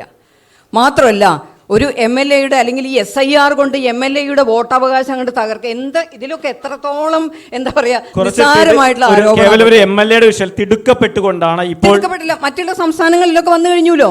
ഇനിയിപ്പോ കോടതി പറഞ്ഞില്ലേ മാറ്റി വെക്കേണ്ട ആവശ്യമില്ല എന്ന് പോയില്ലേ? തീർച്ചയായും കോടതിയുടെ വിധിന്യായം വന്ന സ്ഥിതിക്ക് അതുകൊണ്ട് ആ വിഷയത്തിന്റെ ടീച്ചറുടെ ക്ലാരിഫിക്കേഷൻ ക്ലിയർ ആണ്. ടീച്ചറോട് ചോദിക്കാനുള്ള ചോദ്യങ്ങൾക്കുള്ള അവസരമാണ്. ഈ പറഞ്ഞതുമായി ബന്ധപ്പെട്ട് അതിനെ അടിസ്ഥാനമാക്കിയ മറ്റൊരു ചോദ്യമാണ്, ഇന്ത്യയിലെ പല ചരിത്രാവശിഷ്ടങ്ങളെയും മാറ്റിമറിക്കപ്പെടുന്ന ചില പ്രവർത്തികളാണ് ഈ NDA ഗവൺമെൻറ്റിൽ നിന്നും കാണുന്നത്. അതായത് റോഡുകളുടെ പേരുകൾ മാറുന്നു, നഗരങ്ങളുടെ പേരുകൾ മാറുന്നു, നമ്മുടെ മഹോന്നതമായ താജ്മഹൽ പോലുള്ള പല സ്ഥാപനങ്ങളുടെയും സ്തൂപങ്ങളുടെയും ഒക്കെ പേരുകൾ മാറ്റപ്പെടുന്നു. അതിലൂടെ ഈ NDA ഉദ്ദേശിക്കുന്നത് ചരിത്രപരമായി ഒരു വേറിട്ടൊരു തലത്തിലേക്ക് നമ്മുടെ ചരിത്രങ്ങളെ മാറ്റിമറിച്ച് ഒരു പ്രത്യേക രീതിയിലേക്ക് കൊണ്ടുപോകാനും പുതിയതായി വളർന്നു വരുന്ന തലമുറകളിൽ അത് കുത്തിവെച്ചുണ്ടാകുന്ന ചില മാറ്റങ്ങളുമാണ് എന്നാണ് ഞങ്ങൾക്ക് മനസ്സിലാകുന്നത്. പ്രധാനമായിട്ടും ഇവിടുത്തെ ന്യൂനപക്ഷങ്ങളുടെ ഭീതി ഇന്ന് സംഭവിക്കുന്നോ ഇന്നുള്ളവർ പോകുന്നു എന്നുള്ളതല്ല, പുതിയൊരു തലമുറയെ മറ്റൊരു രീതിയിലേക്ക് വാർത്തെടുക്കാൻ ഇവിടുത്തെ വിദ്യാഭ്യാസ ഈ നയം പോലുള്ള നയങ്ങളും ഇതുപോലുള്ള പേരുമാറ്റങ്ങളും സംഭവിക്കാൻ സാധ്യതയുണ്ട് എന്നുള്ളതാണ്. അതിനെക്കുറിച്ച് എന്താണ് താങ്കൾക്ക് പറയാനുള്ളത്? ഞാൻ ചോദിക്കട്ടെ, ഒരു തദ്ദേശ സ്വയംഭരണ സ്ഥാപനത്തിൽ ഒരു റോഡ് ഉണ്ടാക്കിയാൽ ആ റോഡിനൊരു പേരിടും. എന്തിൻ്റെ മാനദണ്ഡം ഉപയോഗിച്ചുകൊണ്ടാ? ഒന്നുകില്ല ആ റോഡിന് സ്ഥലം നൽകിയ ആളുടെ, അല്ലെങ്കിൽ അവിടെ അതുവരെ ഉണ്ടായിരുന്നൊരു നേതാവിൻ്റെ പേര്, അല്ലേ? നമ്മളതിൽ എന്ത് അപകടം കാണിക്കുക? ഒരു റോഡിന് പേരിട്ടു എന്നുള്ളതാണ്. താജ്മഹലിനെ എന്ത് അപകട കേന്ദ്ര ഗവൺമെൻറ് ചെയ്തത്? ഈ റോഡുകൾക്കോ അല്ലെങ്കിൽ അതുപോലെയുള്ള പേരുകൾ, അല്ലെങ്കിൽ ഒരു ഗവൺമെൻറ് ഭരിക്കുമ്പോൾ എന്താ പറയുക, ഇടതുപക്ഷ ഗവൺമെൻറ്റാണ് ഭരിക്കുന്നതെങ്കിൽ അവരുടെ കാഴ്ചപ്പാടിനനുസരിച്ചുള്ള ചില പരിഷ്കാരങ്ങൾ അവിടെ വരുത്തും. ഇല്ല എന്ന് പറയാൻ പറ്റുമോ? എനിക്ക് തോന്നുന്നു ചോദ്യകർത്താവിന്റെ ഈ താജ്മഹൽ ഊന്നിയതല്ല. കേരളത്തിലെ പല റെയിൽവേ സ്റ്റേഷനുകളും ചില പ്രധാനപ്പെട്ട നഗരങ്ങളുടെയൊക്കെ പേരുകൾ മാറുന്നു. കാലാകാലങ്ങളായി ഇന്ത്യയിൽ നിലനിന്നിരുന്ന ചില പേരുകൾ മാറ്റപ്പെടുന്നതിനെ കുറിച്ചുള്ള ആകുലതയാണ് അദ്ദേഹം പങ്കുവച്ചത്. നാളെ ഇന്ത്യയുടെ തന്നെ അല്ലെങ്കിൽ ഭാരതത്തിന്റെ പേര് മാറുമോ എന്നുള്ള ആശങ്ക പോലും അദ്ദേഹത്തിനുണ്ടെന്നാണ് എനിക്ക് തോന്നുന്നത്. താങ്കളുടെ ചോദ്യം ക്ലിയർ ആയി, താങ്കൾ ഉദ്ദേശിച്ചതാണ്. ടീച്ചർ മറുപടി പറയും. ഭാരതം എന്ന പേരിനെ ഞങ്ങൾ കൽപ്പിക്കുന്ന ഒരു വിലയുണ്ട്. അത് പേര് മാറ്റാനുള്ളതല്ല. റെയിൽവേ സ്റ്റേഷനിലൊക്കെ പേരൊന്നും ഇന്ന് കേരളത്തിലെ റെയിൽവേ സ്റ്റേഷനിൽ കാണുമ്പോൾ ഭംഗിയുണ്ട് അല്ലേ? പണ്ടത്തെ റെയിൽവേ സ്റ്റേഷനുകളാണോ ഇപ്പോൾ ഉള്ളത്? ട്രെയിനിൽ കയറാനും സ്റ്റേഷനിൽ നിൽക്കാനും ഇന്ന് നല്ല സുഖമാണ്. എന്തുകൊണ്ടാണ് ഇത്തരത്തിലുള്ള മാറ്റം ഈ റെയിൽവേ സ്റ്റേഷനുകളിൽ വരുത്തിയത്? ഏത് ഗവൺമെൻറ്റാ? അല്ലേ? അല്ല, ഞാൻ ചോദിക്കട്ടെ, ഈ റെയിൽവേ മന്ത്രികളൊക്കെ ഇതിനു മുമ്പ് ഉണ്ടായിരുന്നല്ലോ അല്ലേ? ഏത് റെയിൽവേ സ്റ്റേഷനുകളാണ്? കോഴിക്കോട് എടുത്തു നോക്കൂ, തിരൂരെടുത്ത് നോക്കൂ. നിങ്ങൾക്ക് അവിടെ നിന്ന് ട്രെയിൻ കയറാൻ കാത്തു നിൽക്കാൻ പറ്റുന്ന സൗകര്യങ്ങളുണ്ടോ? ഇത്തരത്തിലുള്ള ഒരു ഗവൺമെന്റിന്റെ ഭരണപരിഷ്കാരങ്ങൾ ഉണ്ടാവുമ്പോൾ ചില തരത്തിലുള്ള കാഴ്ചപ്പാടുകളിലും അല്ലെങ്കിൽ അതിനനുസരിച്ചുള്ള ചോദിക്കാം. ടീച്ചറോട് ചോദിക്കാനുള്ള സമയമുണ്ട്. നിങ്ങൾക്ക് ഒരാൾക്ക് കൂടി അവസരമുണ്ട്. ഒറ്റ ചോദ്യം. ടീച്ചർ പറഞ്ഞു കേരളത്തിൻ്റെ റിസോഴ്സ് ഉപയോഗിച്ചിട്ട് ഉപയോഗപ്പെടുത്തുകയാണ് വേണ്ടത്, അല്ലാതെ ഫണ്ട് തരൂ കരയല്ല എന്ന് പറഞ്ഞു. നമ്മൾ ഇവിടുത്തെ സാധ്യതകൾ പരമാവധി ഉപയോഗപ്പെടുത്തിയിട്ട് കേരളം ലോകത്തിനാകെ മാതൃകയാവുന്ന രീതിയിൽ പല മേഖലകളിലെ മികവിനെ കേന്ദ്ര സർക്കാരിന്, നിങ്ങളുടെ നേതൃത്വത്തിലുള്ള കേന്ദ്ര സർക്കാരിന് വരെ ആ മികവിനെ അഡ്മിറ്റ് ചെയ്ത് തരേണ്ട രീതിയിലുള്ള പ്രവർത്തനങ്ങൾ കേരള ഗവൺമെൻറ് കാഴ്ചവെക്കുന്നുണ്ട്. ഇത് സഹിക്കാത്തതിൻ്റെ ഭാഗമായിട്ടാണോ കേരളത്തിന് അവകാശപ്പെട്ട, ടീച്ചർ പറഞ്ഞ സമയത്ത് നിങ്ങളുടെ കുടുംബസ്വത്ത് കേരളത്തിന് ഔദാര്യമായിട്ട് തരുന്ന ഒരു ഫീലിംഗ് ആണ് ഇവിടെ കേട്ടിരിക്കുന്നവർക്ക് ഉണ്ടായത്. അവകാശപ്പെട്ട ഫണ്ട് പിടിച്ചു വെച്ചിട്ട് ഞെരുക്കിയിട്ട് ഈ കേരളത്തിൻ്റെ പോക്ക് ഒന്ന് തടയണം എന്നുള്ളൊരു അജണ്ടയാണോ ഇതിൻ്റെ പിന്നിലുള്ളത്? പിന്നെ ഒരു കാര്യം കൂടി ടീച്ചർ പറഞ്ഞതുമായി ബന്ധപ്പെട്ടിട്ട് റെയിൽവേ സ്റ്റേഷൻ്റെ കാര്യം പറഞ്ഞു, ട്രെയിനുകളുടെ സുഖം പറഞ്ഞു. ടീച്ചർ അടുത്ത കാലത്തൊന്നും ട്രെയിനിൽ യാത്ര ചെയ്തിട്ടില്ല എന്നുള്ളതാണ്. ട്രെയിൻ യാത്രാ ദുരിതങ്ങൾ, അത് ടീച്ചർ അത് മനസ്സിലാക്കാതെയാണ് അത് സംസാരിച്ചതെന്നും കൂടെയാണ് പറയാനുള്ളത്. മറുപടി ടീച്ചർക്കാണ്. ഒന്ന് പറഞ്ഞത് കേരളത്തിലെ വിഷയങ്ങൾ മനസ്സിലായല്ലോ, പറയും. കേരളത്തിൻ്റെ ഞാൻ ചോദിക്കട്ടെ, കേരളത്തിൻ്റെ ഏതെല്ലാം ഘടകങ്ങളിൽ കേന്ദ്ര ഗവൺമെൻറ്റിൻ്റെ സഹായം ഉണ്ടെന്ന് അറിയാമോ? ആവാസ് യോജന, ഇപ്പോൾ നേരത്തെ സുഹൃത്ത് പറഞ്ഞു, ലൈഫ് പദ്ധതിയിൽ 72,000 രൂപ മാത്രമേ കേന്ദ്ര ഗവൺമെൻറ്റിൻ്റെ ഉള്ളൂ, ബാക്കി കേരളത്തിൻ്റെയാണ്. ആവാസ് യോജന, പ്രധാനമന്ത്രി ആവാസ് യോജന എത്ര ലക്ഷമുണ്ട് കേന്ദ്ര ഗവൺമെൻറ്റിൻ്റെ? വിദ്യാഭ്യാസ പദ്ധതി ഇപ്പോൾ ഒന്നും വേണ്ട. ഈ ചെറിയമുണ്ടം ബൈപ്പാസിന് 33 കോടിയാണ് കേന്ദ്ര ഗവൺമെൻറ് കൊടുത്തിരിക്കുന്നത്. നമ്മുടെ ഗവൺമെൻറ് ഹോസ്പിറ്റലിന് എന്തേ അത് ഇതുവരെ നടപ്പാക്കാത്തത്? ഈ നമ്മുടെ ഗവൺമെൻറ് ഹോസ്പിറ്റലിനെ ഒന്നും ചെയ്തിട്ടില്ലേ ഗവൺമെൻറ്? കേന്ദ്ര ഗവൺമെൻറ്റിൻ്റെ ഇന്ന് കിട്ടിയിട്ടില്ലേ? എത്ര പെൻഷൻ സ്കീമുകളിൽ കേന്ദ്ര ഗവൺമെൻറ്റിൻ്റെ ഡൊണേഷൻസ് ഇല്ലേ?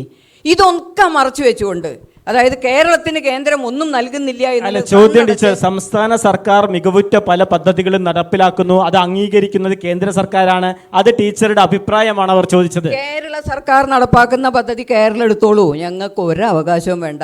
മറ്റുള്ളവർ ചെയ്തതിന്റെ ക്രെഡിറ്റ് എടുക്കുന്നതൊന്നും അല്ല. മറ്റൊരു ചോദ്യം, ട്രെയിൻ ഗതാഗതത്തെ കുറിച്ച് സംസാരിച്ചപ്പോൾ സാന്ദർഭികമായി വന്നതാണ്. റെയിൽവേ സൗകര്യങ്ങളെ കുറിച്ച് സംസാരിക്കുമ്പോൾ ട്രെയിനുകളുടെ എണ്ണം കുറയുന്നു എന്നുള്ള, ഉള്ള ട്രെയിനിൽ സൗകര്യങ്ങൾ ഉണ്ടാകാം, ട്രെയിനുകൾ എണ്ണം കുറയുന്നു എന്ന ആക്ഷേപമാണ്. വന്ദേ ഭാരത് വന്നപ്പോൾ എന്തായിരുന്നു? കല്ലെറിയലും കൂടിയായിരുന്നു. ട്രെയിനിൽ സൗകര്യമില്ല എന്നാണ് പറയുന്നത്. എത്ര വന്ദേ ഭാരത് ഇപ്പോൾ പുതിയതായിട്ട് തന്നെ ഇറക്കിയിട്ടുണ്ട് ഇതിൽ.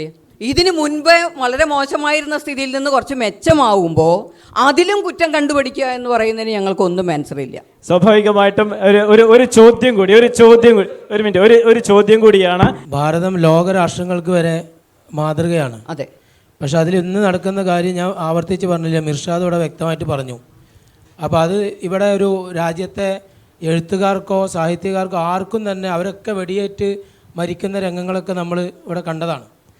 പിന്നെ ഈ പല യോജന, ആവാസ് യോജന, പ്രധാന, അതൊക്കെ ഇവിടെ പറഞ്ഞു. അതൊക്കെ ഇവിടെ എല്ലാ ഗവൺമെൻറ്റും വരുന്ന സമയത്ത് ഉണ്ടാക്കുന്ന കാര്യങ്ങളാണ്. അതല്ല ഇവിടെ വേണ്ട. കുറേ പിന്നെ പദ്ധതികൾ ഉണ്ടായിട്ടല്ല, ഇവിടുത്തെ മനുഷ്യന്മാരാണ് ഈ ലോകത്തെ ഏറ്റവും ഉത്കൃഷ്ടരായിട്ടുള്ള ആളുകൾ. അവർക്ക് സ്വസ്ഥമായിട്ട് ജീവിക്കാൻ ഇവിടുത്തെ ദളിതരെക്കുറിച്ചും ഈ ഗോരക്ഷയുടെ കാര്യമൊക്കെ മിർഷ പറഞ്ഞു. ഇവിടെ ഈ ഇപ്പോൾ കേരളത്തിൽ നിന്നുകൊണ്ടാണ് നമ്മൾ സംസാരിക്കുന്നത്. കേരളത്തിൽ നിങ്ങൾ SIR അല്ല, ഇനി അതിനപ്പുറത്ത് എന്ത് കൊണ്ടുവന്നാലും അവസാനം കേരളത്തിലെ ജനങ്ങൾ എത്തുന്ന ഒരു രംഗമുണ്ട്. അവിടെ ഹിന്ദു എന്നോ മുസൽമാൻ എന്നോ ക്രൈസ്തവനോ എന്നോ വ്യത്യാസമില്ലാതെ സംഘപരിവാർ ശക്തികൾക്കൊന്നും തീരെ എഴുതി കൊടുക്കുന്ന ഒരു കാര്യങ്ങളിലേക്കും ഇവിടുത്തെ ജനത പോകില്ല, അത് ഏത് കൊടി പിടിക്കുന്നവരായാലും. കാരണം ഇവിടെ കോരങ്ങത്തെ മസ്ജിദും അതുപോലെ തന്നെ കോട്ട് മസ്ജിദിലൊക്കെ ഹൈന്ദവരായിട്ടുള്ള ആളുകളുടെ പോലും ജനാസ മറവ് ചെയ്തിട്ടുണ്ട്. അതിൻ്റെ കാരണം എന്താണെന്നറിയോ? ബ്രിട്ടീഷുകാർ ഇന്ത്യക്കെതിരെ വന്നപ്പോൾ ഇവിടെ ചെറുത്ത് നിന്നത് ഇവിടുത്തെ ഹിന്ദുവും മുസൽമാനും അടക്കമുള്ള ആളുകളാണ്. അപ്പോൾ നിങ്ങളിവിടെ കൊണ്ടുവരുന്ന കാര്യങ്ങൾ തികച്ചും വർഗീയപരമായിട്ടുള്ള കാര്യങ്ങളാണെന്നുള്ളത് ഇവിടെ ആർക്കും സംശയമില്ലാത്ത കാര്യമാണ്. ഇവിടെ SIR ഒക്കെ ഇവിടെ ഇപ്പോൾ ഞാനൊരു ബൂത്തിൻ്റെ BLA ആണ്. ഇവിടെ നിങ്ങൾ ചെയ്തു വെച്ചൊരു കാര്യമുണ്ട്. ചോദ്യം അതാണ്. ഇവിടെ ഞങ്ങൾക്കിവിടെ ഒരു രജിസ്ട്രേഷനുമായി ബന്ധപ്പെട്ട് ട്രെയിനിങ് തന്നപ്പോൾ ബന്ധുവായിട്ട് ഭർത്താവിന് ഭാര്യയെ കൊടുക്കാം, ഭാര്യയ്ക്ക് ഭർത്താവിനെ കൊടുക്കാം, അല്ലെങ്കിൽ ഇപ്പോൾ ഈ MLAയുടെ കാര്യം പറഞ്ഞ പോലെ കുടുംബത്തിൽ ആരെയും കൊടുക്കാമെന്ന് പറഞ്ഞ് ആപ്പ് വന്നപ്പോൾ വെറും പിന്നെ ഗ്രാൻഡ് ഫാദറും ഗ്രാൻഡ് മദറും ഫാദറും മദറും ഉള്ളൂ. അങ്ങനെയെങ്കിൽ ഇതിൻ്റെ മുന്നുള്ള ID കാർഡുകളൊക്കെ പരിശോധിച്ചാൽ എൻ്റെ ഭാര്യയുടെ ID കാർഡിൽ ഉണ്ടാവൽ എൻ്റെ രക്ഷകർത്താവായിട്ട് ഞാനാണ്. അതെങ്ങനെ വരാൻ സാധിക്കും? അപ്പോൾ തികച്ചും നിങ്ങൾ ഉദ്ദേശിച്ചത് ഒരു വർഗീയപരമായിട്ട് ഒരുപാട് ആളുകളെ, ലക്ഷക്കണക്കിന് ആളുകളെ ഇതിൽ നിന്ന് പുറത്താക്കുക തന്നെയാണ്. നേരത്തെ ടീച്ചർ വിശദീകരിച്ച കാര്യങ്ങളാണ്, അതൊന്നുകൂടി ആവർത്തിക്കുകയാണ് ചെയ്തിട്ടുള്ളത്. വളരെ കുറഞ്ഞ മറുപടി, കുറഞ്ഞ സമയം. എന്താ പറയാ, എന്ത് പറഞ്ഞാലും RSS സംഘപരിവാർ ഭാരതത്തെ നശിപ്പിക്കുന്നു. ഇത്രയും കാലങ്ങളായിട്ട് ഭാരതത്തെ എന്ത് നശിപ്പിച്ചു RSSും സംഘപരിവാറും? വെറുതെ ഇങ്ങനെ ഒരു വിടുവായത്തരം പറയുക എന്നല്ലാതെ അതിലൊന്നും കാര്യമില്ല. ഒരു വർഗീയവാദവും ഒരു ഭീകരവാദവും ഇവിടെ കേന്ദ്ര ഗവൺമെന്റ് കൊണ്ടുവരില്ല. പക്ഷെ കൊണ്ടുവരുന്നവരെ ശരിയായിട്ട് കൈകാര്യം ചെയ്യുമെന്നുള്ളത് തീർച്ചയാണ്. അല്ലാതെ വെറുതെ ആവശ്യമില്ലാത്ത ആരോപണങ്ങൾ ഉന്നയിച്ചുകൊണ്ട് ഇത്രയും കാലം സുഖമായിട്ട് ഭരിക്കുന്ന കേന്ദ്ര ഗവൺമെന്റ് പദ്ധതി കൊണ്ടുവന്നാൽ കേന്ദ്ര ഗവൺമെന്റ് നടപ്പാക്കും.